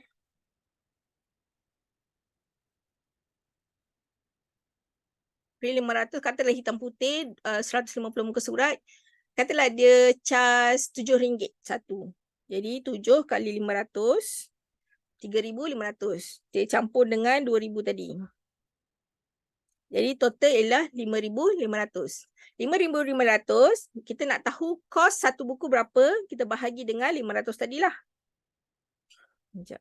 5,500 kita bahagikan dengan 300. Jadi satu buku jatuh RM18 atau RM19. Macam tu lebih kurang. Jadi kita nak bagi margin selesa. Okay, ni saya belajar ni, katalah RM18, kita darab dengan 3. Total RM54. Mahal je kan? Itu sebab jangan print sikit boleh. Kata, tapi macam tadi yang saya cakap, matlamat penerbitan tu kena tahulah. Kalau kita dah tahu, okay, memang saya memang nak guna untuk ni, nak bagi orang sikit-sikit 300, kita tak ada plan pun nak dapat untung, tak apa. Kalau tak ada plan nak dapat untung, let's say kata 18 kan. Okay, kita ni lah 18 kita tambah dengan let's say katalah 30%. Okay. 18 kita tambah 30%, lebih kurang dalam RM25 kita boleh jual. Itu margin yang selesa lah, 30%. Tambahan 30%. 30% tu kita buat macam ni lah. 10% untung kita, 10% untuk kalau contoh kita nak bagi pada ejen, 10% lagi untuk marketing ke hidden cost lah. Tapi sebenarnya biasanya saya akan cakap darab 3 atau darab 5 lah. Darab 3 bermaksud contoh kata buku harga RM10, kita nak jual RM30. RM10 ialah kita punya kos. RM10 kita punya untung. RM10 untuk kita punya hidden cost yang lain. Contoh macam marketing, benda-benda lain. Okay? Jadi itu RM30. So nanti kalau ni saya akan kongsikan nanti template pengiraan tu. Alright? Boleh setakat ni? Saya risau bila ada orang yang left ni. Yang lain masih lagi ni dengan saya. Bertahan dengan saya. Sikit lagi. 15 minit lagi. Masih. Alhamdulillah. Okay. Ini yang terakhir. Rancang pelan pemasaran. Kita menulis bila terbit sendiri, kita kena tahu kita kena jual. Bukan terbit dan letak je bawah katil. Jangan. Kan rancang pelan pemasaran. Buat online, offline. Okay. Kita nak buat pre-order. Kita nak bagi dia buat sebagai hadiah ke. Contoh kita ada produk, baju. Katalah produk, baju, free buku. Contohnya. Ataupun beli buku, free baju. Contohnya. Begitu. Kita nak bagi ke ejen atau affiliate. Ataupun kita nak beri pada kedai buku. Cuma kena ingat bila kita buat jualan, kita mungkin akan kena bagi diskaun. Lagi-lagi bila kita ada, saya cakap terus terang, kita boleh menjual pelanggan paling buruk ialah keluarga sendiri. Siapa yang meniaga dia tahulah, kan? Kita jual apa pun, keluarga sendiri susah nak beli sendiri. Kecuali kalau memang ada yang jenis memang keluarga yang memang sangat supportive, tak ada masalah lah. Maksudnya dia boleh beli dengan full harga, tak ada masalah. Tapi biasanya, alah kawan-kawan diskaun lah. Alah kawan-kawan bagi free je. Kau dah untung banyak Ana ni. Siap ada yang, berapa kos keluar? Alah kos RM10 je kan. Kau jual kat aku RM15 cukup lah. Contoh pun ada macam tu. Okay, jadi kena rancang dulu pelan pemasaran tu macam mana. Okay. Dan kalau yang surat terbit ni saya memang sarankan sangat-sangat cuba mohon untuk dana pembelian buku di PNM. Sebab pembelian buku di PNM dia akan paling-paling sikit 500 naskah dan kemudian dia akan bayar penuh full. Okay. Kalau kita nak guna ejen atau affiliate, kita paling-paling kita kena bagi 10 ke 20%. 20% lah. Kalau kita pergi ke kedai buku, kita kena bagi diskaun ke distributor. Kita bukan bagi diskaun ke kedai buku ya, sebab kedai buku tak akan ambil buku daripada orang personal. Kedai buku dia akan ambil daripada distributor. Dan distributor ni biasanya dia akan minta diskaun 60%. Sebab apa? Sebab distributor ni, dia ambil buku kita, diskaun 60%, dia akan bawa ke kedai buku. Kedai buku akan ambil lebih kurang dalam 40 ke 45%. Dan kedai buku dan distributor ni lah yang akan bawa buku kita, pergi hantar dekat outlet, kena tengok, kena pastikan ada kat outlet ni. Kemudian nanti sampai satu tahap, selepas habis dia punya tempoh tempoh dia punya credit terms tu, katalah 3 bulan, kedai buku akan pulangkan balik. Return. Dan ada kemungkinan buku-buku yang return tu rosak. Jadi mereka kena bear cost. Jadi bila orang cakap, bila saya kata ada penulis yang jumpa saya, puan saya nak masuk kedai buku, boleh saya cakap. Tapi kena bersiap sedia, beri diskaun 60%, kemudian duit akan dapat 4-5 bulan. Selepas 4-5 bulan.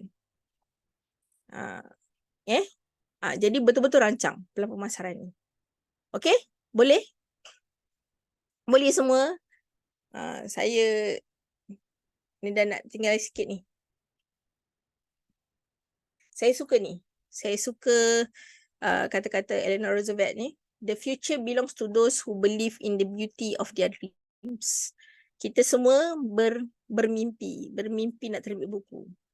Kita semua, saya sendiri pun, walaupun saya penerbit, walaupun saya ni editor, walaupun saya ni, orang kata, alah, Mas ni senang-senang je dia boleh buat buku sendiri. Senang-senang dia boleh print buku sendiri. Sebab semua saya boleh buat. editing, layout, cover, semua saya boleh buat. Saya boleh print sendiri. Saya pun bermimpi nak terbit buku sendiri. Habis lah ni, kejap lagi memang Tuan Zamri memang kejar saya. Mamas, mana buku? Mamas, mana buku? Okay. Jadi, setiap orang bermimpi dan pastikan mimpi kita tu mimpi yang indah. Dan insya-Allah mimpi kita tu boleh jadi masa depan yang insya-Allah akan jadi kenyataan. Ikut apa yang saya beri, kongsikan hari ini, langkah by langkah, langkah demi langkah, ikut betul-betul, insya-Allah buku boleh terbit dan boleh dijual. Jangan terbit saja tapi tak jual. Tu. Baik, boleh? Jadi, saya nak tanya, sebelum ni saya nak tanya, ada soalan tak?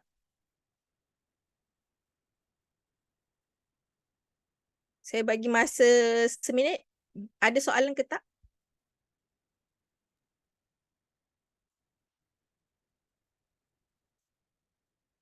Sebelum saya nak tutup ni, boleh tak beri contoh beberapa distributor buku? Okey, distributor buku ni sebenarnya boleh je pergi ke penerbit-penerbit yang ada di Malaysia ni lah.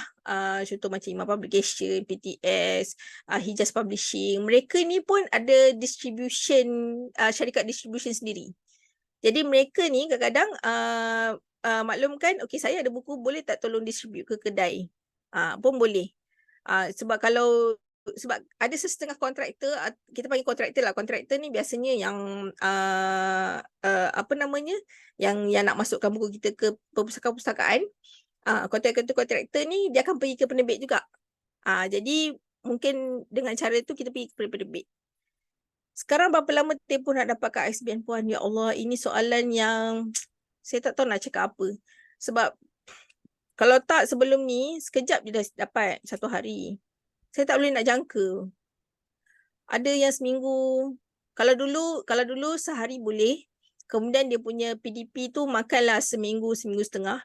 Tapi sekarang ISBN pun saya nampak dekat seminggu jugalah baru nak dapat. Memang lama. Itu yang saya jadi risau. Jadi ISBN ni kalau boleh, bila sudah terbit, siapkan cover dulu. Siapkan cover ataupun sebenarnya yang penting tajuk. Confirm tajuk, lepas tu cover tu buat je bodoh-bodoh. Buat je guna kanvas sendiri, boleh hantar ISBN dulu. Tak ada masalah. Boleh.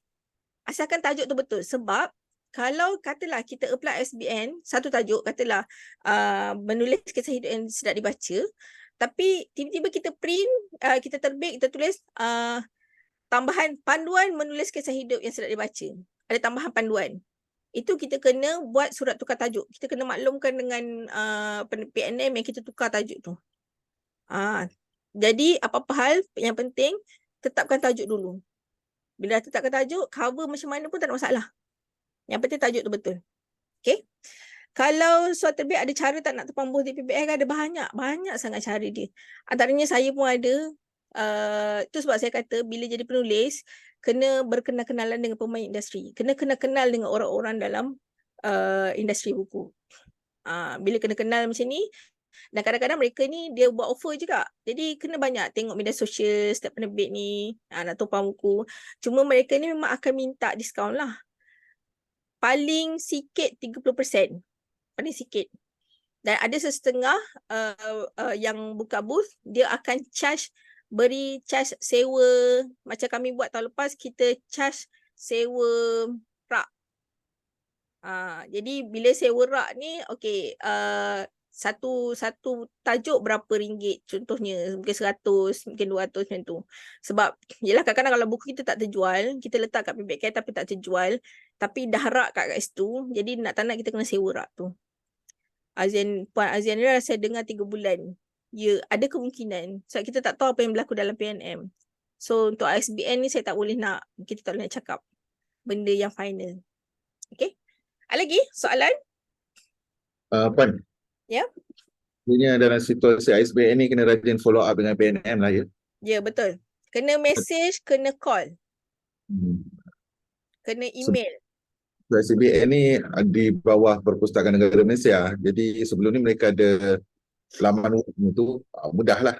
Cuma baru-baru ni sistem tu di ni, apa bukannya operasi di off kan dan terpaksa gunakan Google Form Google Betul. Form dan submit pada SBN tersebut.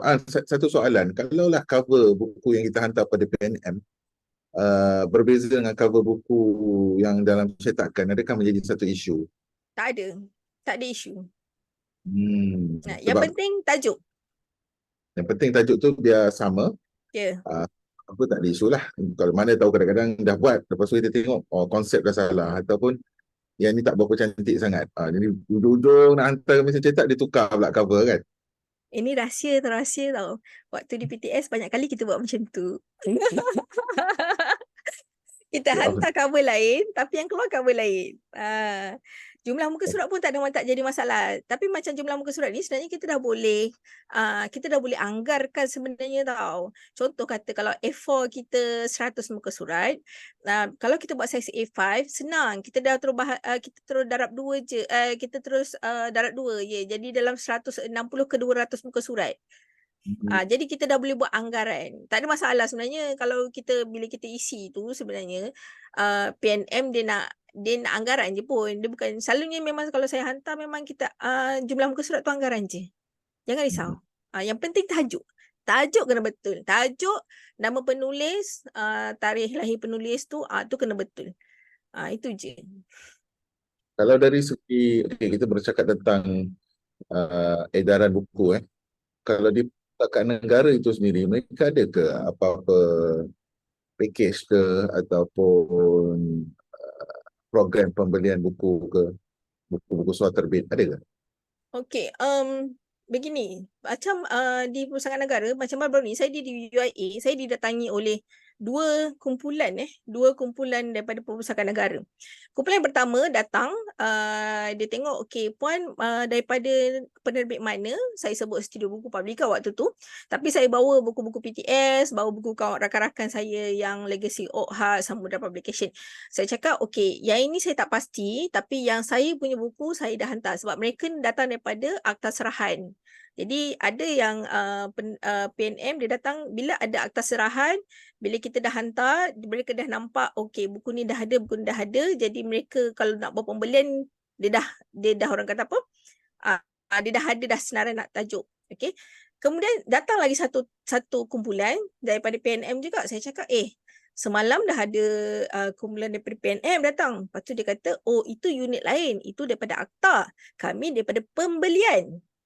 Nampak tak? Dalam PNM sendiri pun, dia dah ada kumpulan berbeza-beza. Dia kata, okey, untuk pembelian penulis, pembelian yang untuk ke PNM sekarang ni pun kadang-kadang dia dah tak bergantung dengan kontraktor. Dia sendiri datang dan cari.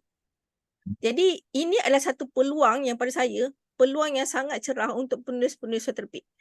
Kalau dapat orang kata cari distributor yang rajin masuk ke pesta-pesta buku lah. Cari mereka ni, biarlah kita ada orang kata apa, diskaun terpaksa bagi diskaun ke 30-40% pun terpaksa. Tapi kalau dengan cara tu kita boleh masuk ke PNM, tak jadi masalah. Saya tanya juga, kalau PNM ni, kalau macam contoh pembelian penulis, saya tanya dana penulis lain. Ini memang dibeli sendiri oleh PNM satu unit lain. Saya memang kurang. Yang Tuan Megat bagi ni memang dana penulis yang 500 buku tu. Ini memang kena mohon sendiri. Ini mohon sendiri. Tapi ini yang PNM sendiri cari. Itu yang saya sendiri pun kurang faham. Dan sebenarnya di PNM, dia ada satu, kalau masing-masing buka website, okey saya cuba buka website sebabnya mereka ni dia ada satu website dalam PNM. Allah, sekejap. Jadi saya stop share sekejap. Okay.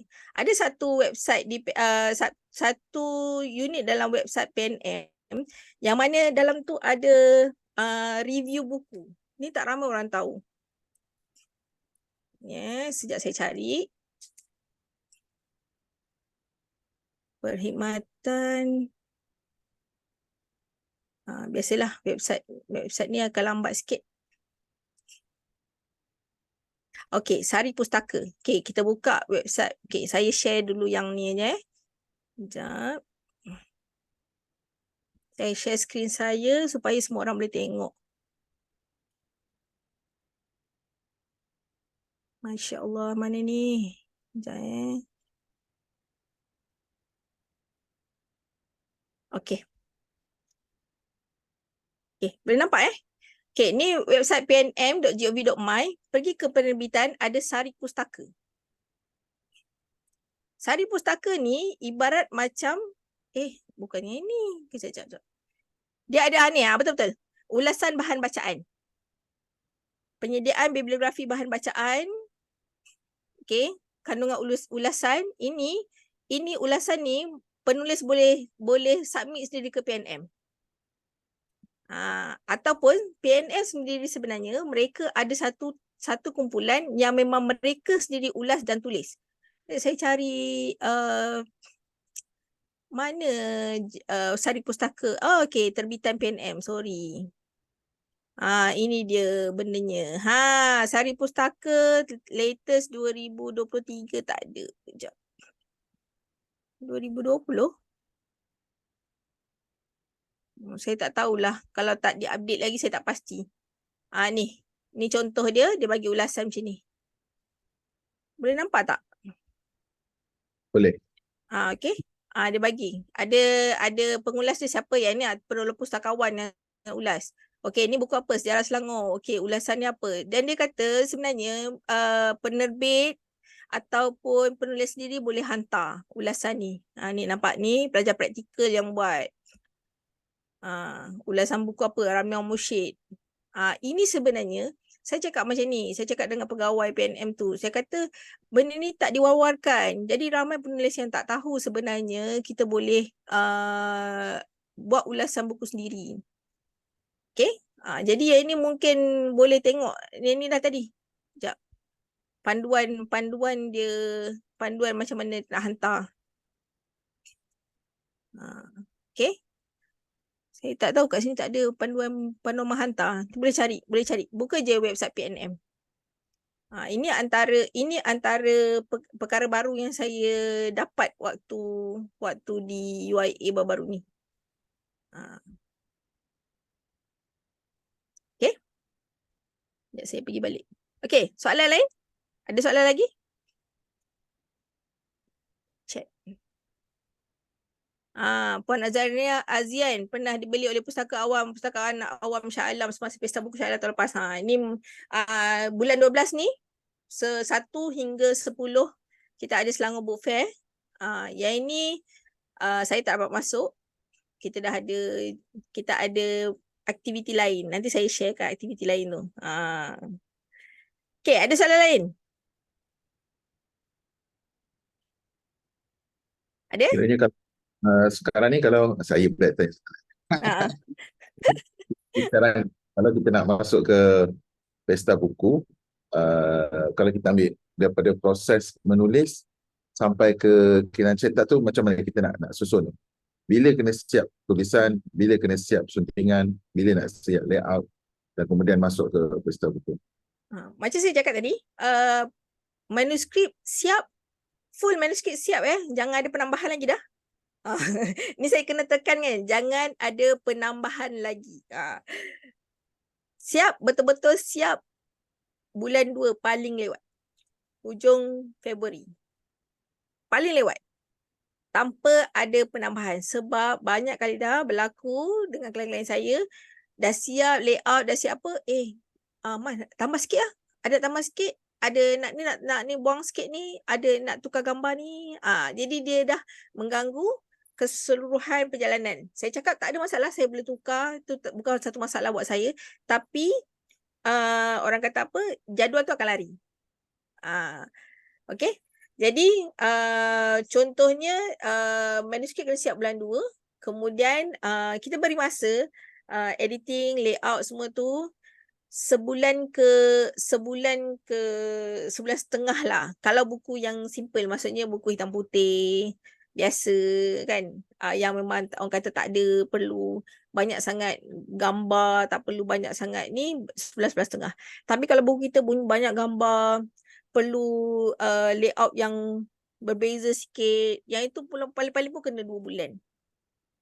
Dan pastikan, contoh kata 25 hari bulan Mei, Pesta Buku, 1 Mei tu kita dah hantar ke printer.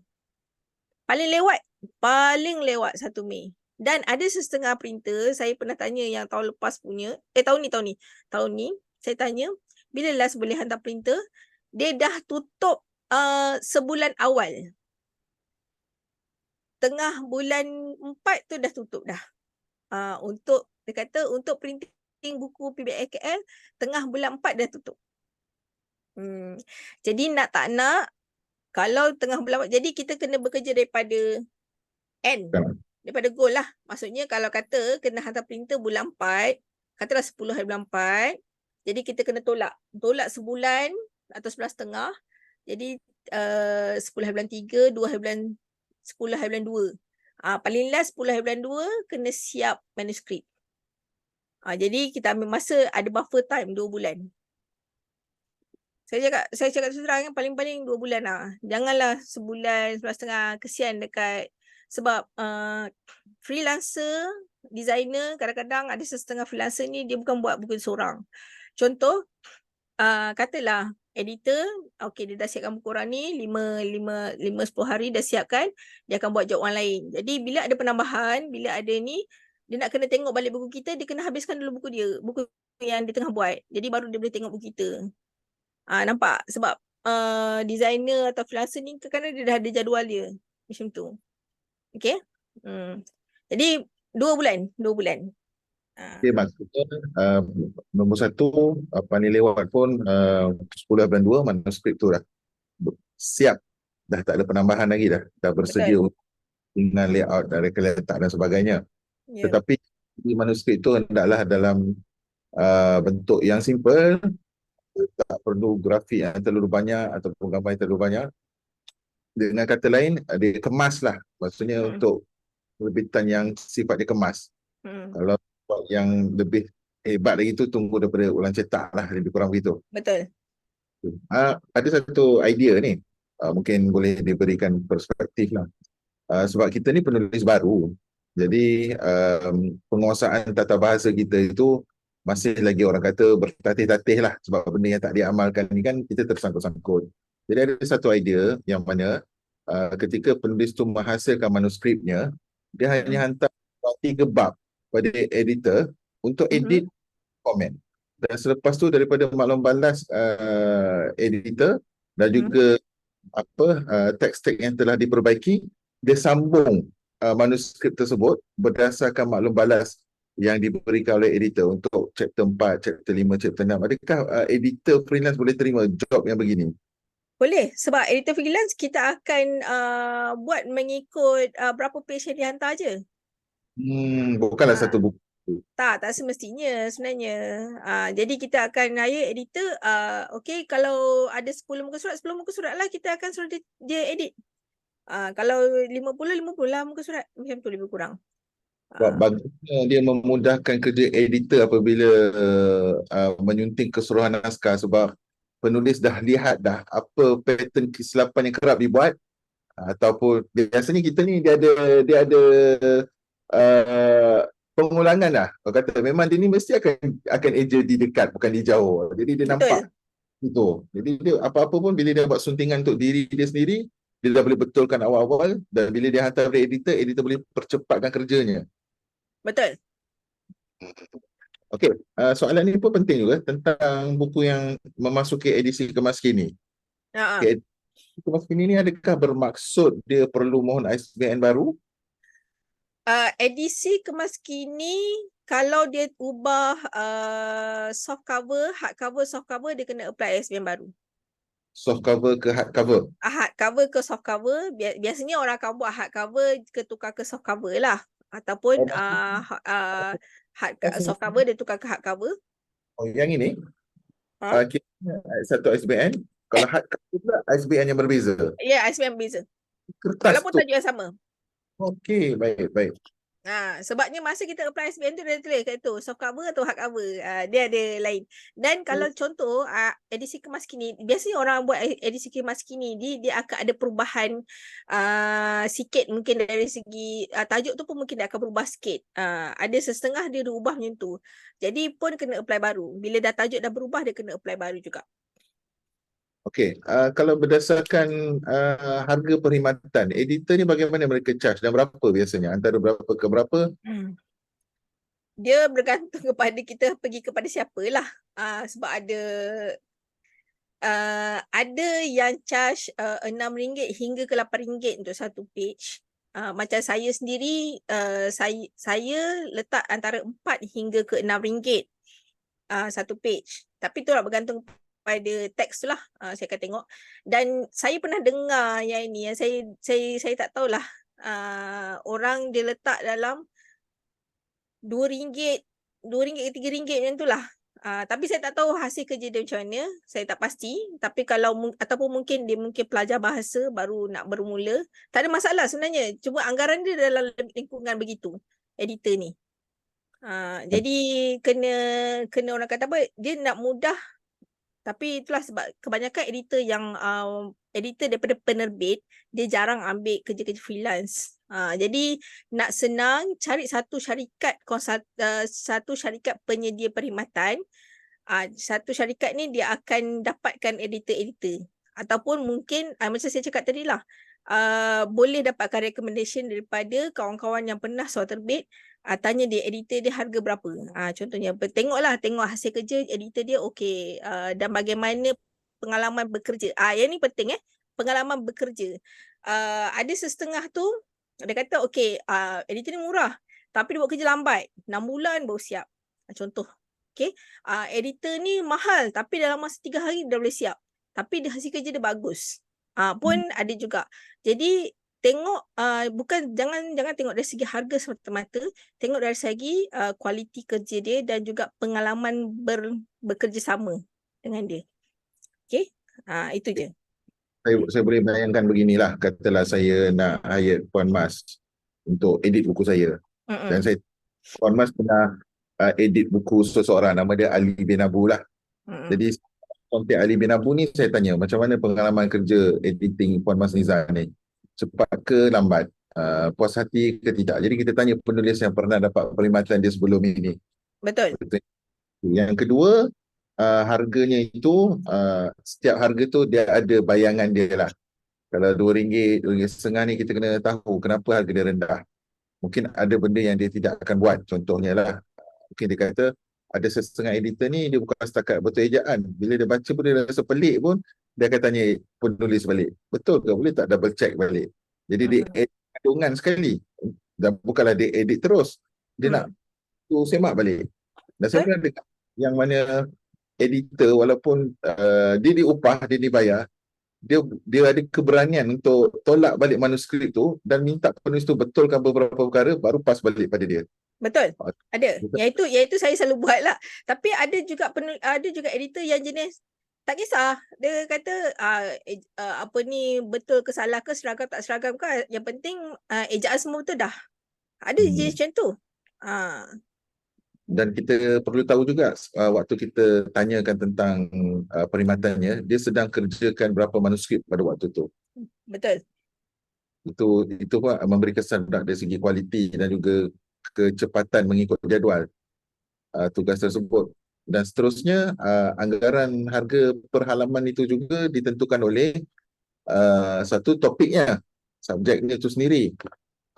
Nombor 2, bila dia dah tengok manuskrip tu, dia punya pemberat dia tu terlalu banyak nak dia betulkan ke, ataupun peringkat sederhana ke, ataupun dah touch up sikit. Yang itu pun saya nampak juga ada setengah editor tu kalau dia tengok tak banyak sangat nak kena touch up, dia rasa gembira.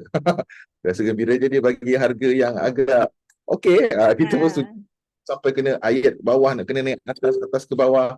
Dia jadi macam dia pula penulis bersama kan. Yang itu macam itu akan menentukan harga. Dan beza antara edit teks dan juga edit teks yang mempunyai gambar dan sebagainya, ini pun main peranan juga. Sebab kadang-kadang bila dia gambarnya tak ada, jadi benda tu agak tersangkut di situ. Kerja saya ni macam buat step by step lah. Betul. Tuan Zamri memang boleh perkemaskan apa yang saya cakap, sebab saya kadang bila kita bercakap melalui pengalaman, dia memang akan melompat-lompat. Betul. Cuma ada satu pesanan, sebab sebelum ni saya terima satu manuskrip, beliau dah siap buat dalam bentuk A5. Bila A5, jumlah halaman ialah 200 muka surat. Okey, 200 muka surat. Tapi dia macam ni, untuk hantar kepada editor, jangan sekali-kali ubah saiz. Dia ada dalam A4 dan kita akan kira ikut A4. Dan jangan banyak sekali tekan enter banyak kali Sebab bila tekan enter banyak kali, kita faham satu muka surat tu kadang-kadang setengah je. Tapi kita akan tetap kira sebagai satu page. Jadi untuk orang kata adil dengan diri kita sebagai penulis, okey, biarkan je, tak perlulah nak letak break, page break lah, nak enter banyak kali. Biar perenggan tu, antara satu perenggan dengan satu perenggan tu, orang kata apa, rapat-rapat pun tak apa, ataupun guna je space before dan after, sikit je dia punya perbezaan perenggan. Dan juga buat satu point, sekarang ni saya biasanya memang letak 1.15 ataupun paling-paling 1.5 space. Sebab kalau terlalu besar pun pagination akan tambah. Editor akan kira ikut pagination. Dia tak akan kira ikut suka tingkau lah kau nak buat 2 point ke apa ke, dia akan tetap kira satu page. Jadi untuk penulis, bila nak hantar ke editor, pastikan saiz A4. Kemudian pastikan tak ada ruang kosong di bawah. Okey, kalau ada gambar, jangan masukkan gambar dalam tu, cuma tulis kat situ ada image dan juga caption. Caption dia akan kirakan. Jangan letak image. Image tu kena masuk dalam folder lain. Tapi kita letak rujukanlah image apa. Okey. Kemudian caption. Kemudian baru ni. Jangan orang kata apa, saya nak memudahkan editor. Saya dah siap format dah semua segala. Bezakan, kalau nak format pun just bezakan antara heading dengan teks, kemudian dengan orang kata apa, kotak. Kotak tu kena adalah table, kemudian dengan bullet ataupun numbering. Itu je. Itu yang paling penting. Jelas. Ada soalan kat situ? Puan title tak boleh ubah dah, bagi subtitle tak ada masalah. Yang penting title. Title sahaja. Mohon Airsman online atau walk-in ada kesan tak terhadap tempoh masa kelulusan? Lebih kurang sama je sebenarnya. Walk-in pun kita kena isi borang, kita hantar kat dia, nanti dia akan buat itu. Tapi saya tak pernah buat walk-in sebenarnya. Jarang lah buat walk-in. Penerbit pun buat walk-in. Penerbit pun memang tak buat walk-in pun. Tak walk-in, kita semua online. Memang sekarang buat online. Walk-in memang kata, oh tak apa, saya senang, saya pergi walk-in. Tapi walk-in ni berlaku kalau kita nak hantar buku untuk tujuan pembelian dana penulis tadi. Ya, betul. Yang berlaku sebab orang kata macam pitching lah sikit-sikit kan, tunjuk muka. Betul. Ada Tok Aki tanya, pembaca proof editor tu boleh ke orang yang sama? Tak boleh. Saya senang. Tak boleh. Sebab bila kita baca saya sendirilah. Saya sebagai saya editor, biasanya saya akan baca 2-3 kali. Bila kita perasan tak, bila kita baca buku tu 2-3 kali, kita akan automatik dalam kepala kita dah hafal. Kalau ada kesalahan pun kita akan perasan. Biar membaca proof tu orang lain. Saya baca banyak-banyak kali sampaikan saya ada setengah buku tu saya boleh cerita daripada awal sampai akhir buku tu. Sampai orang kata bila kita kat PBAKL kan, dulu masa zaman saya jadi editor pengurusan lah, kita dah buat editing banyak buku. Bila di PBAKL tunjuk puan nak buku macam mana? Oh, buku ni tentang ni kita cerita isi kandungan dia ada ayat macam ni. Dia siap tanya, dia pelik, dia pandang saya, awak ni penulis buku ni ke? Dia tanya. Saya cakap tak, saya editor dia. Puan kata, boleh hafal ni semua? Berapa banyak buku yang awak edit? Saya tunjuk. Masa tu adalah, kita biasalah 1 bulan lebih kurang dalam 4 ke 5 buku kan kita kena edit.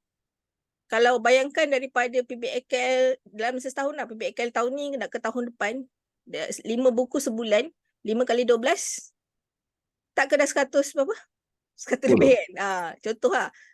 100 lebih buku tu kita ingat. Okay. So Okey. pembaca proof dengan editor tak boleh orang yang sama lah, lain. Dia ada soalan lanjutan kat situ. Antara kata pembaca proof dengan editor ada beza ke? Beza. Editor ni dia akan baca manuskrip yang raw tau, yang memang datang daripada penulis.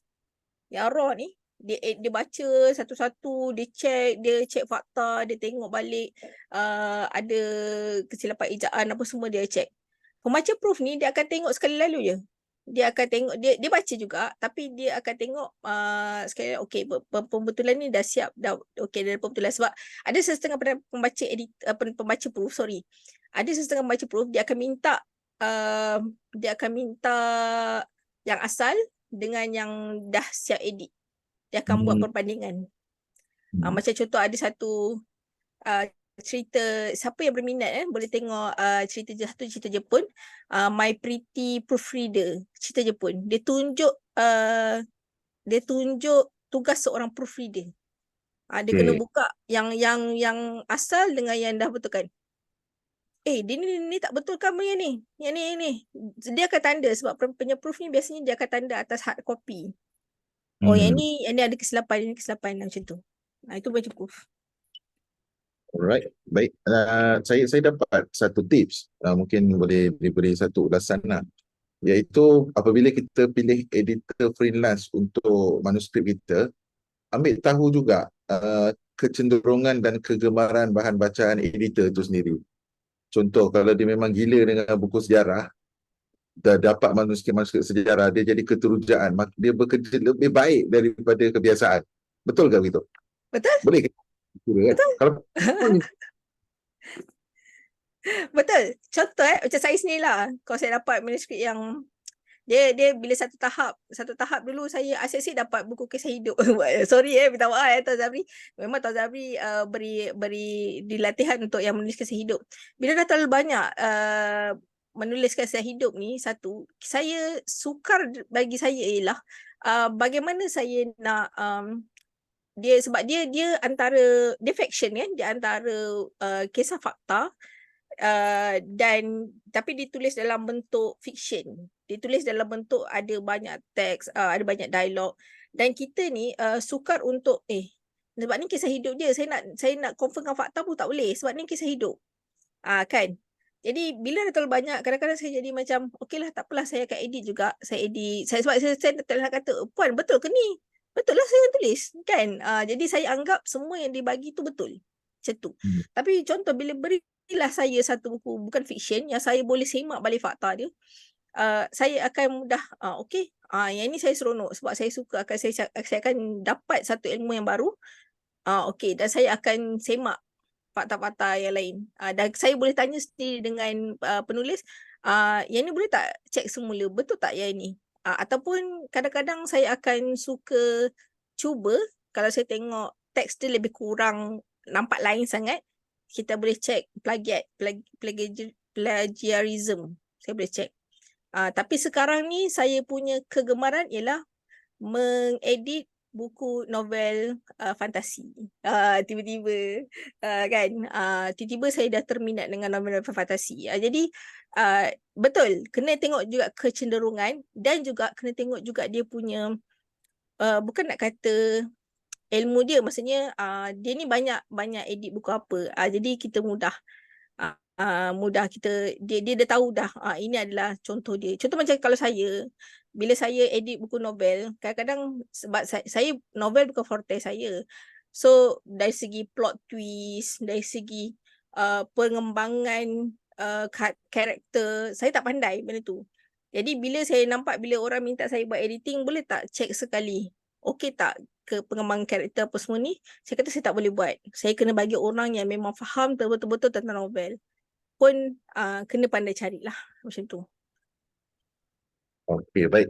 Ada apa-apa soalan tambahan sebelum kita beralih ke topik yang seterusnya? Kalau nak selitkan lukisan dari iPad, ada guideline yang spesifik tak tentang kualiti yang tak akan memberi kesan ketika Pada printing? printing. Okey, lukisan lakaran ni kalau kita download, daripada kita lukis tu kita dah tentukan saiz kan.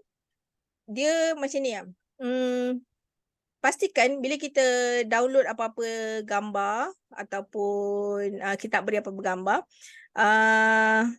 dia punya pixel tu, saiz gambar tu tidak kurang daripada, alamak saya punya ni, saya rasa dalam 2 MB paling ni. 2 megabyte. 2 megabyte. Yes. Dan kalau boleh jangan hantar melalui WhatsApp Tapi saya tahu sebab sekarang ni WhatsApp dah boleh hantar HD kan.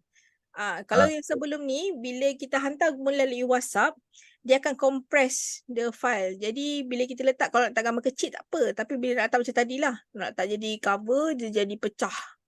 Jadi kualiti gambar tak cantik. Walaupun sekarang ni dah banyak apps yang boleh cantikkan sikit, tapi dia akan jadi lain lah, jadi pelik lah. Macam itu Tuan Zamri Muhammad, dia edit muka saya jadi tiba-tiba nampak terlalu cantik. Dia nampak tiba nampak tak natural cik kan. Ada setengah jadi tu. Cik Puan Masnizah pernah berdepan penulis yang berdegil tidak mahu mengubah manuskrip lalu bagi.